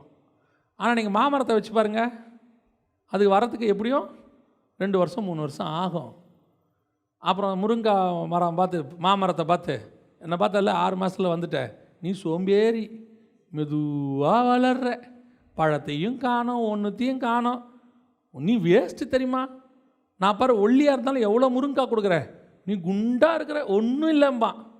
மாங்காய் சொல்லுவோம், டேய் நீ காத்தடிச்சா கீழே விழுவ, என்னை கர்த்தர் உருவாக்குறது எவ்வளோ புயல் அடித்தாலும் கீழே விழாமல் ஸ்ட்ராங்காக நிற்க வைக்கிறதுக்கு உருவாக்கிக்கிட்டு இருக்கிறாரு. அதுக்கப்புறம் நான் கனி கொடுப்பேன் பாரு, என் கனியோடைய ஈக்குவல் பண்ணால் நீ ஒன்றும் இல்லாமல் காணாமல் போயிடுவேன். ஆனால் எனக்கு ஒரு டைம் வச்சுருப்பாரு, யூ மஸ்ட் வெயிட். ராகேல் அவசரப்பட்டதன் விளைவு தான் பிறந்தான், காத்திருந்ததனுடைய விளைவு யோசேப்பு பிறந்தான். யோசேப்பு தான் தி பெஸ்ட். யோசேப்பு யார் தெரியுமா? அதான் ரொம்ப முக்கியம். ஆபிரகாமுக்கு சேஷ்டபுத்திரன் யாரு? ஈசாக்கு. ஈசாக்குக்கு சேஷ்டபுத்திரன் யாரு? யாக்கோபு. யாக்கோபுக்கு சேஷ்டபுத்திரன் யாரு? நம்ம வெறும் ஆபிரகாமின் தேவனும் ஈசாக்கின் தேவனும் யாக்கோபின் தேவனும் தானே சொல்கிறோம். அப்படி தானே சொல்கிறோம். யாக்கோபின் சேஷ்டபுத்திரன் யாரு? வாசிங்க 1 நாளாகமத்தின் புஸ்தகம் 5ஆம் அதிகாரம் 1-2 வாசிங்க. ரூபன் இஸ்ரவேலுக்கு முதற் பிறந்த சிரேஷ்ட புத்திரன். ஆனாலும் அவன் தன் தகப்பனுடைய மஞ்சத்தை தீட்டுப்படுத்தின படியினால் கோத்திரத்து அட்டவணையிலே அவன் முதற் பிறந்தவனாக எண்ணப்படாமல் அவனுடைய சிரேஷ்ட புத்திர சுதந்திரம் இஸ்ரவேலின் குமாரனாகிய யோசேப்பின் குமாரருக்கு கொடுக்கப்பட்டது. யூதா தன் சகோதரரிலே பலத்ததினால் ராஜாதிபாத்தியம் அவன் சந்ததியில் உண்டானது. ஆகிலும் சிரேஷ்ட புத்திர சுதந்திரம் யோசேப்புடையதாயிற்று. சேஷ்டபுத்திர சுதந்திரம் யோசேப்புடையதாய் மாறிடுச்சு. ஏன் ராகேலுக்கு பிள்ளை இல்லை தெரியுமா? முதல்ல பிறந்தவன் ரூபன். ஃபர்ஸ்ட் ரூபன். ரூபன் தப்பு பண்ண உடனே கர்த்தர் பார்க்குறாரு, இவனுக்கு ஆல்டர்னேட் ஒருத்தனை கொடுக்கணும். ரூபனுக்கு பதிலாக ஒருத்தனை எடுக்கணும். சிமியோனும் லேவியும் கொலைகார பட்டயம். 2 பேரும் ஒரு தப்பாக நல்லவனை ஒருத்தனை என்ன பண்ணிட்டாங்க? கொலை பண்ணிட்டாங்க. யூதா யாரு? ராஜா குலத்துக்கு அவனை ராஜாவாக்கிட்டாரு. ஆனால் யாக்கோபுக்குன்னு ஒருத்தன் வேணும், சேஷ்டபுத்திரம் பாகம் வேணும். அவனை யாரை கொடுக்கலாம்? கர்த்தர் ராகேலை நினைத்தருளினார். அவள் வழியாக தான் கொடுக்கணும். நீ காத்திருந்தினா கர்த்தர் கொடுக்கறது எப்படி இருக்கும் தெரியுமா? சமஸ்த இஸ்ரவேலிலே தி பெஸ்ட்டை கொண்டு வந்து கர்த்தர் உன் கையில் கொடுப்பார். அது உன் வேலையாக இருக்கட்டும், உன் குடும்பமாக இருக்கட்டும், உன் படிப்பாக இருக்கட்டும், அல்லது கர்த்தர் கொடுக்குற எது வேணாலும் இருக்கட்டும். நான் எந்த விஷயத்துக்கும் சொல்கிறேன். நீங்கள் ஒரு வீடு வாங்க போகிறீங்க, நீங்கள் ஒரு லேண்டு வாங்க போகிறீங்க, கர்த்தர் கொடுக்குற வரைக்கும் வெயிட் பண்ணுங்கள். கர்த்தர் கொடுக்குற வரைக்கும் வெயிட் பண்ணுங்கள். உனக்குன்னு கர்த்தர் கொடுக்கணும்னு முடிவு பண்ணிட்டார்னா அவர் கொடுப்பாரு. கொஞ்சம் டைம் ஆகும், கொஞ்சம் லேட் ஆகும், ஆனால் தி பெஸ்ட்டு கொடுப்பாரு. The best. அந்த தி பெஸ்ட்டுக்கு ஈக்குவலாக இன்னொன்று இருக்கவே இருக்காது. எல்லாரும் சொல்லுவாங்க, நாங்கள்லாம் வீடு கட்டினோம், ஆனால் உன் வீடு மாதிரி இல்லைம்பா சொல்லுவான். இந்த மாதிரி ஒரு இடத்துல கிடைக்கவே கிடைக்காது. கர்த்தர் உனக்கு தி பெஸ்ட்டு கொடுத்துருக்காரும்பா. நான் ஒரு உதாரணத்துக்கு தான் சொல்கிறேன். இந்த மாதிரி எல்லாத்துலேயும் கர்த்தர் ஆசீர்வதிப்பார். அவசரப்படாதீங்க, டக்குன்னு ஷார்ட்கட் எடுக்காதீங்க. உடனே அவனை பிடிக்கலாமா இவனை பிடிக்கலாமா. நான் உங்களுக்கு சொல்கிறேன், கர்த்தர் கொடுக்காம வேற யார் கொடுத்தாலும் அதில் கொஞ்சம் தீமை இருக்கும். ஏன்னா மனுஷன் நன்மையும் தீமையும் நிறைஞ்சவன். அவன் நன்மை செஞ்சாலும் அதில் என்ன இருக்கும்? கொஞ்சம் தீமை. ஏன்னா அவனுடைய டிசைனே அப்படி. அவன் நன்மை தீமை அறியத்தக்க பழத்தை சாப்பிட்டதுனால அவன் என்ன செஞ்சாலும் அதில் என்ன இருக்கும்? நான் சொல்கிறது உன் தாய் தகப்பனா கூட இருக்கும். யாராக இருந்தாலும் உனக்கு நன்மைன்னு செஞ்சாங்கன்னா அவங்க நன்மை தான் செய்வாங்க. ஆனால் அதில் என்ன இருக்கும்? ஒரு சின்ன தீமை இருக்கும். அவங்க அது தெரிஞ்சு செய்யலை, ஆனால் அது உள்ள அது இருக்குது. ஏன்னா அவங்க டிசைன் அப்படி. தேவன் உனக்கு ஒன்று செஞ்சார்னா அதில் தீமை என்பதே இருக்காது. ஏன்னா தேவன்கிட்ட தீமை என்பதே கிடையாது. அவர் டிசைன் அப்படி. அதுக்கு தான் பைபிள் சொல்லுது, தேவன் ஆசீர்வதிக்கும் போது அதோட எதை கூட்ட மாட்டார்? வேதனையை கூட்ட மாட்டார். அவர் கொடுக்குற ஆசீர்வாதத்தில் என்ன இருக்காது? வேதனையே இருக்காது. ஒரு ப்ராப்ளம் இருக்காது. நான் உங்களுக்கு சொல்லுவேன், கர்த்தர் நடத்தும் போது போராட்டம் இருக்கும், பிரச்சனை இருக்கும், எதிர்ப்புகள் இருக்கும், எல்லாம் இருக்கும். அதுக்கு நடுவில் ஒரு பெரிய சமாதானம் இருக்கும். அந்த பெரிய சமாதானம் ஒன்று இருக்கும். அது உங்களை தட்டி போட்டு போயிட்டே இருக்கும். ஓடிக்கிட்டே இருப்பீங்க. எல்லாரும் மாதிரி தான் இருக்கும். எல்லாரும் வந்து உன்னை கேட்பான், எங்களை மாதிரியே தான் உனக்கும் என்ன இருக்குது? பிரச்சனை இருக்குது. ஆனால் நீ மட்டும் சமாதானமாக இருக்கிறியே, நீ மட்டும் சந்தோஷமாக இருக்கிறியே. அதை விட ரொம்ப ஒன்று கேட்பான், நீ மட்டும் சிரிச்சுனே இருக்கிறியம்பான். அதை அவன் பார்த்துனே இருந்திருப்பான். எப்படி அவன் சிரிச்சுக்கிட்டே இருக்கிறான்? புரியுதா உங்களுக்கு? ஆனால் இவனையும் பேஸ் பண்ணிக்கிட்டு, இவனுக்கும் சோத்திரம் பண்ணிக்கிட்டு, பிரைஸ் லார்ட் சொல்லிக்கிட்டு, சிரிச்சுக்கிட்டு, இதெல்லாம் தாண்டி நம்ம முகத்தில் கர்த்தர் ஒரு சந்தோஷத்தை வச்சுருவார். நம்மளை பார்த்தா அவனுக்கு பொறாமையாக இருக்கும். என்னடா அவன் இவ்வளோ சந்தோஷமாக என்ன பண்ணாலும் சந்தோஷமாக இருக்கானே. அந்த சந்தோஷம் எங்களால் உண்டானது அல்ல, காத்திருக்குதலுக்கு கர்த்தர் கொடுத்த சந்தோஷம். பொறுமையாக இருந்ததுக்கு கர்த்தர் உயர்த்தின சந்தோஷம். இன்னைய வரைக்கும் என்கிட்ட அடுத்த என்ன செய்ய போகிறோன்னு பிளான் எனக்கு இது வரைக்கும் எப்போவுமே கிடையாது. நான் யோசிக்கவும் மாட்டேன், அது எனக்கு தேவையும் இல்லை. நான் என்ன செய்ய வேண்டும் என்பதை பரலோகம் செஞ்சு வச்சுருக்கேன். அது தானாக செஞ்சுட்டு போவோம். நம்ம ஏந்திரிச்சோமா, குளித்தோமா, சந்தோஷமாக சாப்பிட்டோமா, அது சொல்கிற வேலையை செஞ்சோமா, தூங்கணுமான்னு போய்கிட்டே இருக்கணும். எதுக்கு 25 வருஷம் கழித்து வரப்போகிறதெல்லாம் மண்டல் தூக்கி போடணும் இல்லையா? அதனால தான் இவ்வளோ விளைவு. ஆண்டவர் ஏற்ற நேரத்தில் உங்களை நிச்சயம் உயர்த்துவார். நியமித்திருக்கிற காரியங்களை கொண்டு வந்து கொடுப்பார்.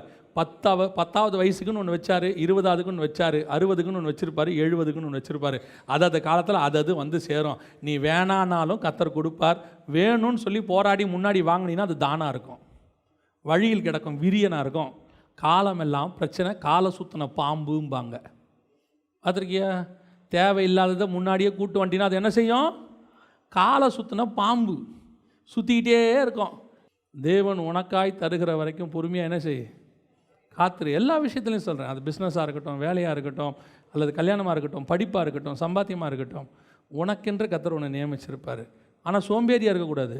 ஏற்ற காலத்தில் கர்த்தர் உயர்த்திடுவார். 60 வயசு வரைக்கும் வேலை கொடுக்காம இருந்தால் அது கர்த்தர் சித்த அர்த்தம் அப்படி அல்ல. நீ உழைக்க வேண்டிய நேரத்தில் கர்த்தர் உனக்கு என்ன கொடுப்பார்? கண்டிப்பாக ஒரு வேலை கொடுப்பார். அல்லேலூயா. ரொம்ப கேர்ஃபுல்லாக இருங்க. ஏன் வழியிலே ராகேல் மரிச்சால் தெரியுமா? அவள் அவசரப்பட்டு வழியில் கிடக்கிற சர்பத்தை பிறப்பித்தாள். அந்த சர்பம் எங்கே இருந்துச்சு? வழியில் இருந்துச்சு. கூடாரத்துக்குள்ளே எது வச்சுருந்தா? விக்கிரகத்தை வச்சுருந்தா. அந்த விக்கிரகமும் இந்த சர்பமும் அவளை வழியிலே கொண்டு போட்டுருச்சு. அவளை போடாமல் பண்ணிருச்சு கானானுக்கு. நீ அவசரப்பட்டு பண்ணுற பல வேலைகள் உன் வாழ்க்கையை பாதியிலே முடிச்சு போட்டுரும். ரொம்ப கேர்ஃபுல்லாக இருக்கணும். தேவன் உனக்கு நியமித்ததை கொடுக்கும் அளவும் பொறுமையோடு காத்திருக்கணும். அல்லேலூயா. கடைசியாக வாசிங்கள். ராகேல் செய்தது என்ன? ஆதியாகமத்தின் புஸ்தகம் 30ஆம் அதிகாரம் 14வது வசனத்தை வாசிங்க. கோதுமை அறுப்பு நாட்களிலே ரூபன் வயல்வெளியிலே போய் தூதாயிம் கனிகளை கண்டெடுத்து அவைகளை கொண்டு வந்து தன் தாயாகிய லேயாளிடத்தில் கொடுத்தான். அப்பொழுது ராகேல் லேயாளை நோக்கி, உன் குமாரனுடைய தூதாயிம் கனியில் எனக்கு கொஞ்சம் தா என்றாள். தூதாயிம் கனி அப்படின்னா என்ன அப்படின்னு கேட்டால், நமக்கு தூதாயிம் கனினா தெரியாது. அது வந்து இஸ்ரவேலில் இருக்கக்கூடியதான ஒரு விசேஷமான ஃப்ரூட், மெடிக்கல் குணம் நிறைந்ததான ஒரு ஃப்ரூட். இதுக்காக தான் போய் அதை படித்தோம். சரியா? அது வந்து ஒரு விதமான ஃப்ரூட்டு. அதோடைய வேரில் இருந்தே அவ்வளோ நல்லது. அது வந்து அவ்வளோ சீக்கிரத்தில் கிடைக்காது எங்கேயுமே. ஒரு அது வந்து ஒரு விசேஷமானதுன்னு வச்சுக்கோங்களேன். விசேஷமான ஃப்ரூட் நார்மலாக கிடைக்கிறது கிடையாது. அது கொஞ்சம் ப்ரீஷியஸ். இப்போ இந்த ஃப்ரூட்டை வந்து ரூபன் கொண்டு வந்து யாருக்கு கொடுக்குறான்? தன் தாயாருக்கு கொண்டு வந்து கொடுக்குறான். சேஷ்டபுத்திர பாகம். அந்த அம்மாவை பொறுத்த வரைக்கும் அவன் தான் முதல் பையன், மூத்த பையன். அப்படி தானே? அந்த அம்மாவுக்கு அவன் தான் மூத்த பையன்.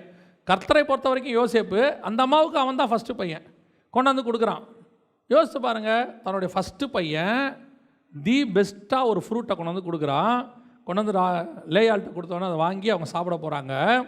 போகும்போது ராகேல் கேட்குறாங்க, எனக்கு கொஞ்சம் தா அப்படின்னு கேட்குறாங்க. உடனே இந்த அம்மா சொல்கிறாங்க, நீ ஏற்கனவே எங்கள் வீட்டுக்காரர் என்ன பண்ணிட்ட?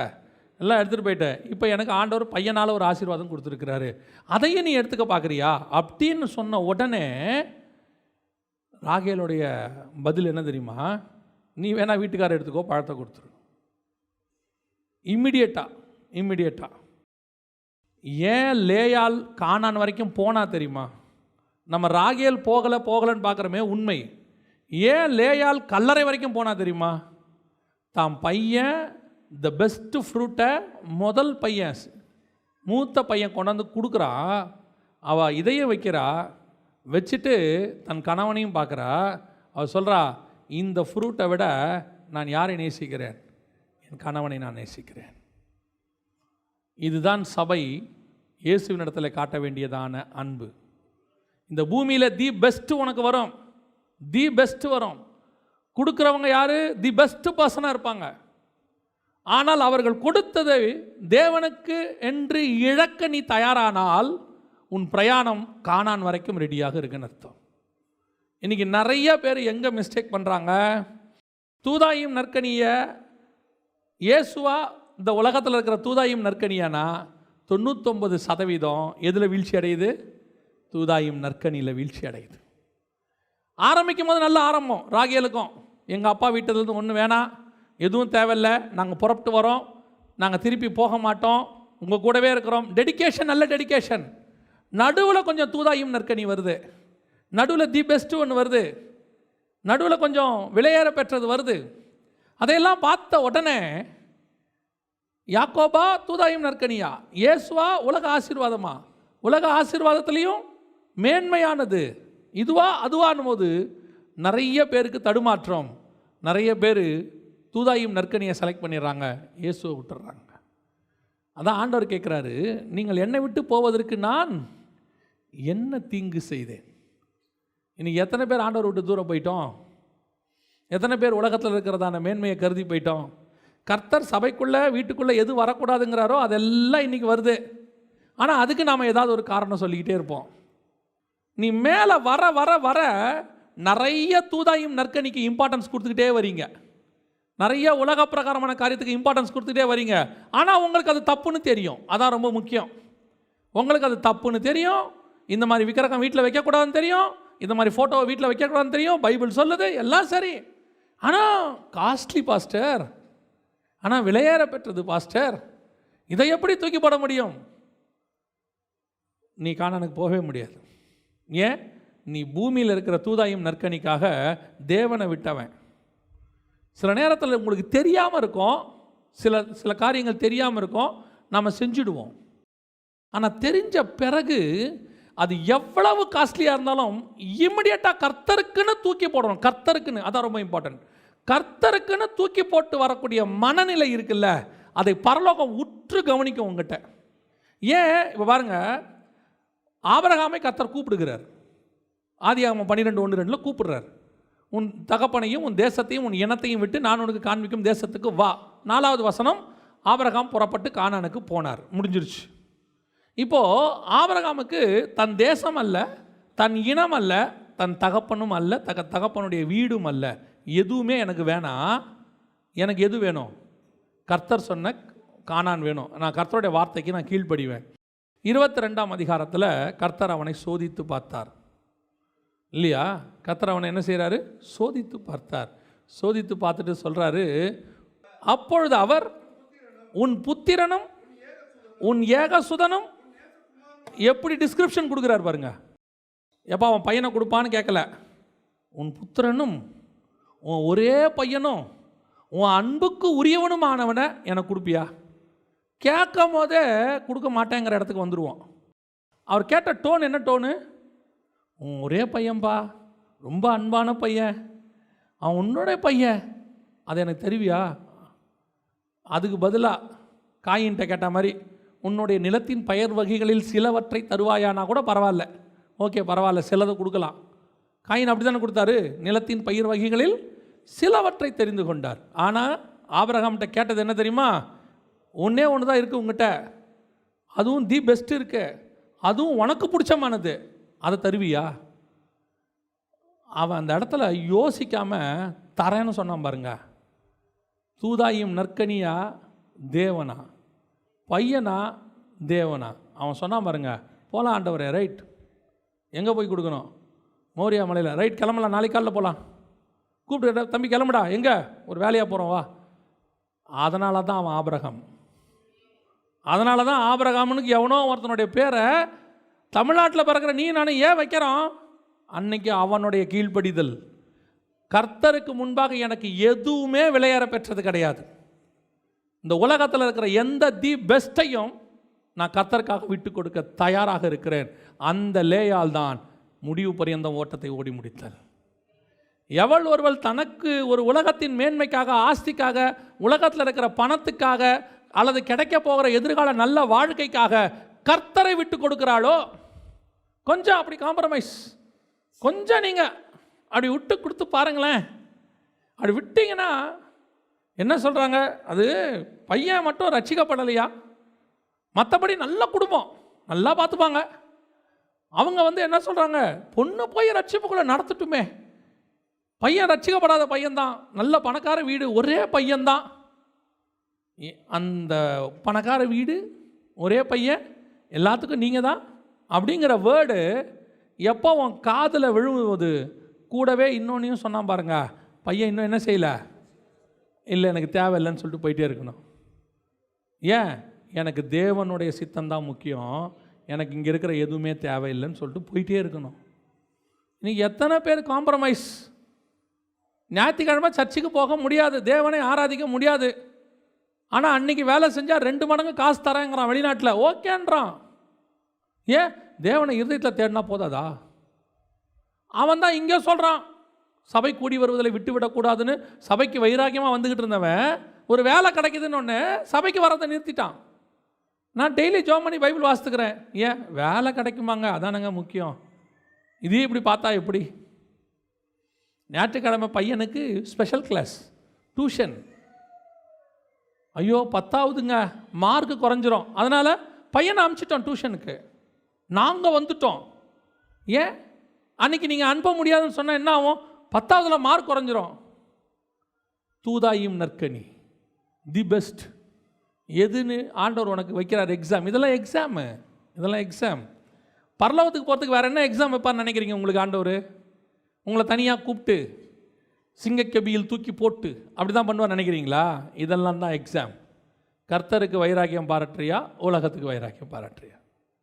தைரியமாக சொல்லணும். மார்க்கு குறைஞ்சாலும் பரவாயில்ல, அவன் தேவன்கிட்ட முதல்ல வரட்டும். ஏன்? என் பையன் இன்ஜினியராக டாக்டர் ஆகி பரலோகத்துக்கு போவானான்னு தெரியாது. ஆனால் பைபிள் படித்து மனுஷன் ஆகிட்டானா கண்டிப்பாக பரலோகத்துக்கு போயிடுவான்.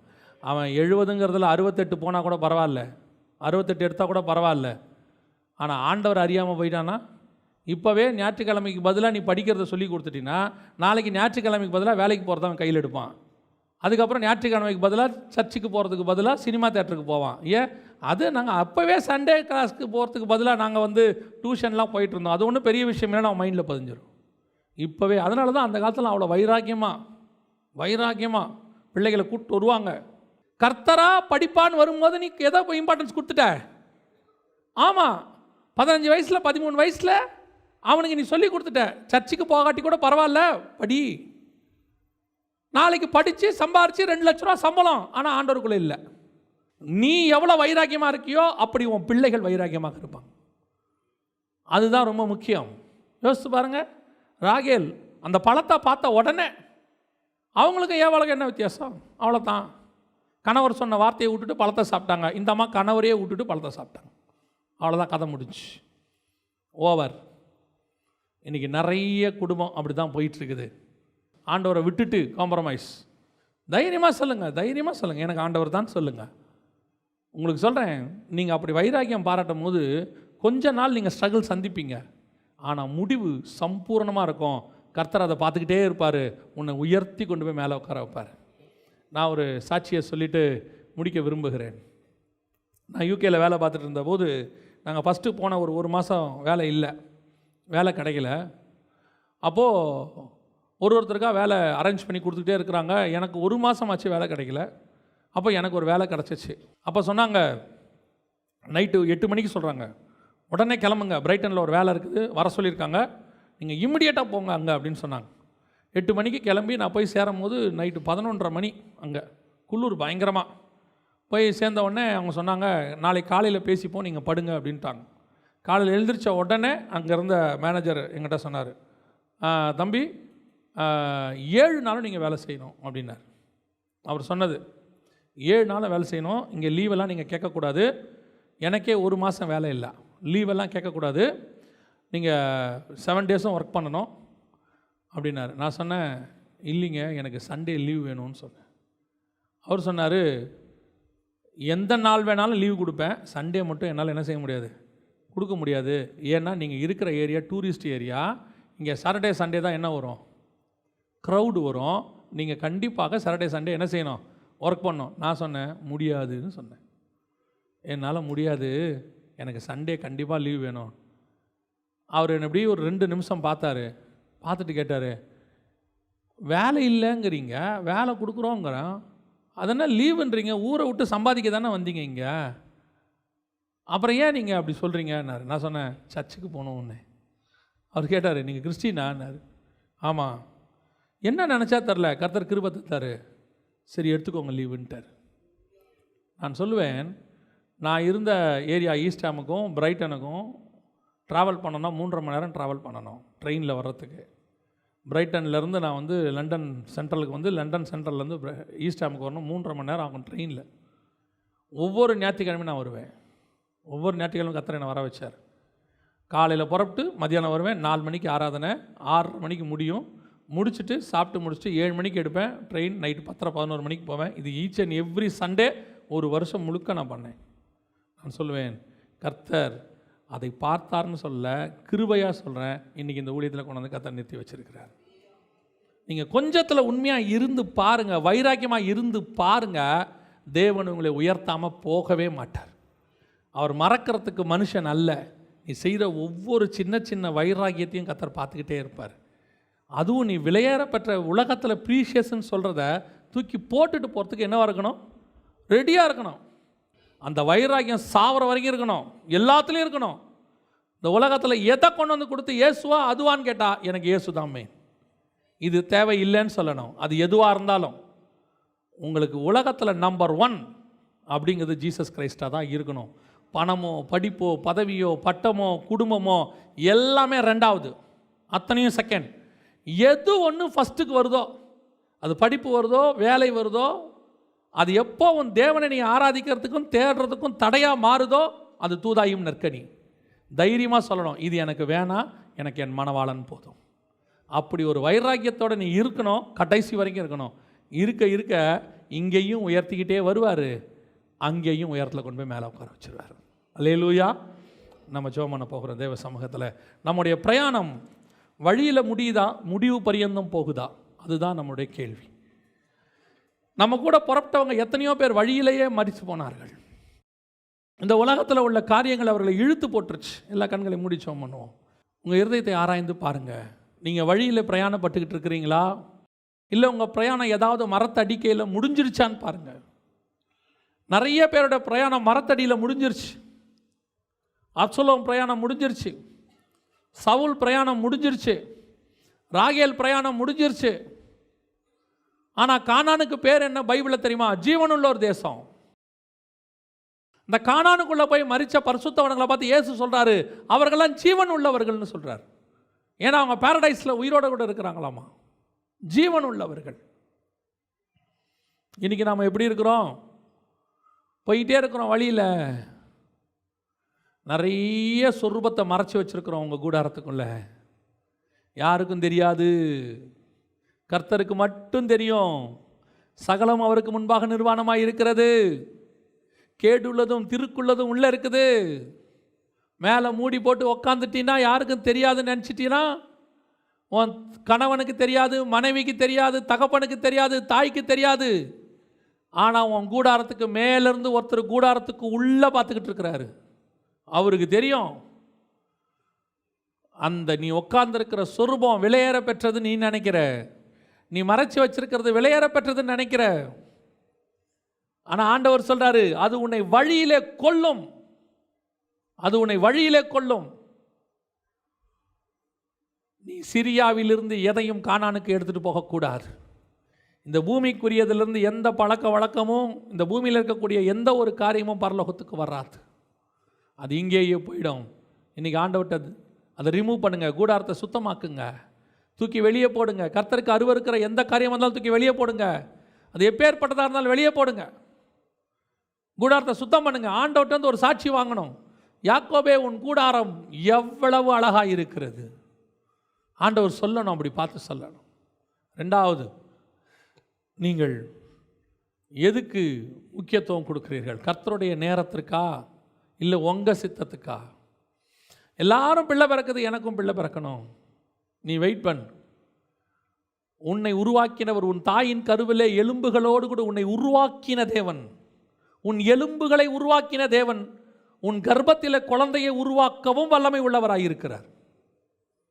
நிறைய பேர் இந்த அவசரப்பட்டு சைட் போய் பல வேதனையான உபயாந்திரங்களை கையாண்டு ஐவி மெத்தட் மாதிரி நிறைய விஷயங்களுக்கு போய் தங்கள் சரீரத்தை குத்தி வேதனைப்பட்டு ஒரு குழந்தையை பெற்றெடுக்கிறாங்க. ஆனால் அது தேவனுடைய நேரத்தான், அதனால வந்ததான் நீங்கள் பார்க்கணும். இதுக்கு பின்னாடி நிறைய விஷயங்கள் இருக்குது. நான் சொல்கிறேன், உன்னை உருவாக்கினவர் உனக்கு குழந்தை கொடுப்பதற்கான நேரத்தையும் அவர் ரெடி பண்ணி வச்சு தான் இருக்கிறார்.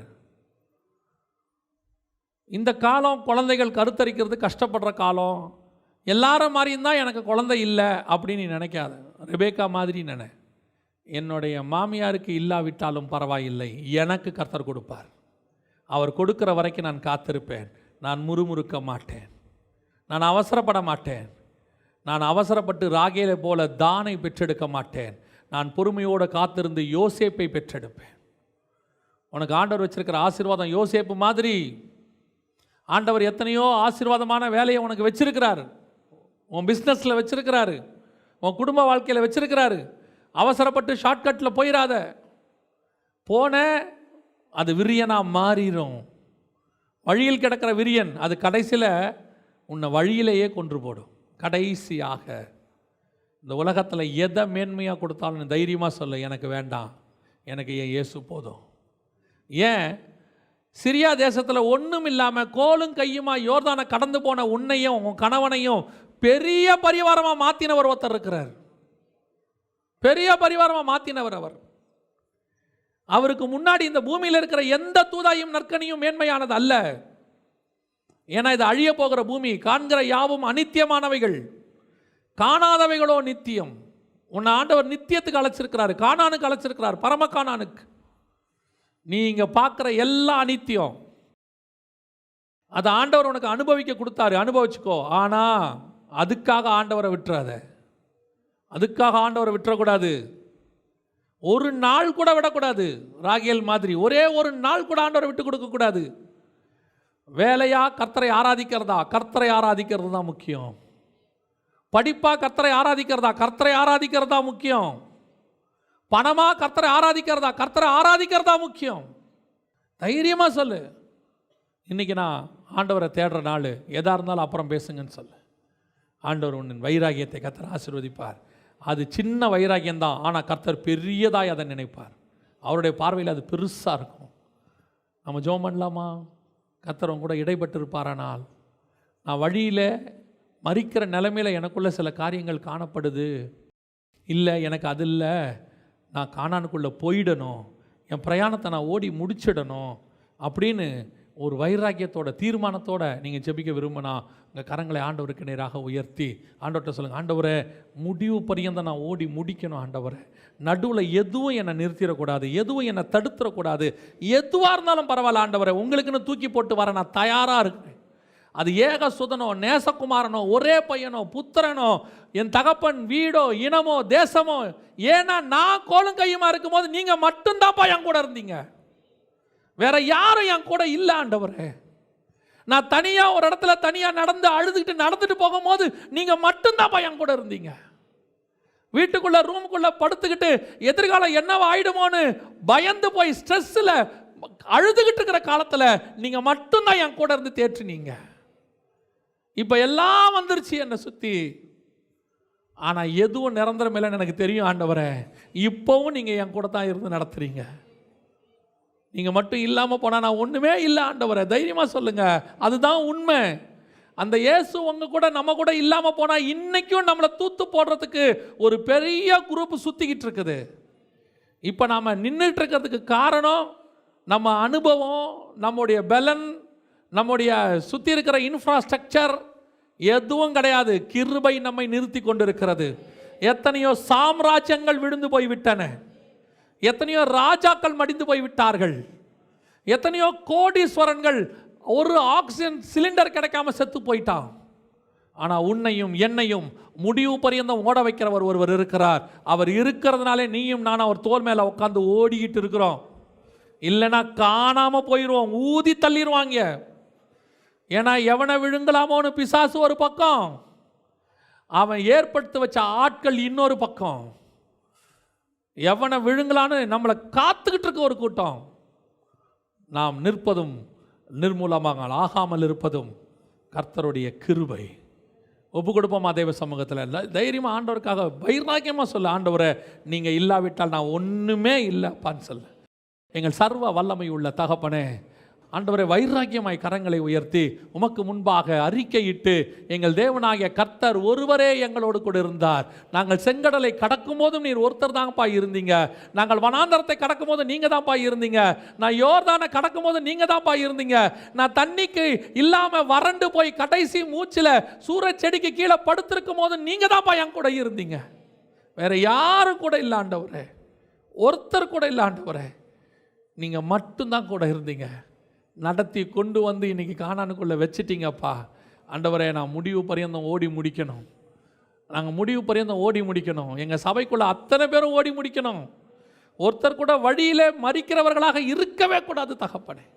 நீர் அப்படி செய்ய போகிற தயவுக்காக உமக்கு ஸ்தோத்திரம். ஆசீர்வதியும், வழி நடத்தும். எங்கள் ஆண்டவர் இயேசுவின் நாமத்தில் ஒப்பு கொடுத்து ஜெபிக்கிறோம் எங்கள் ஜீவனுள்ள நல்ல பிதாவே.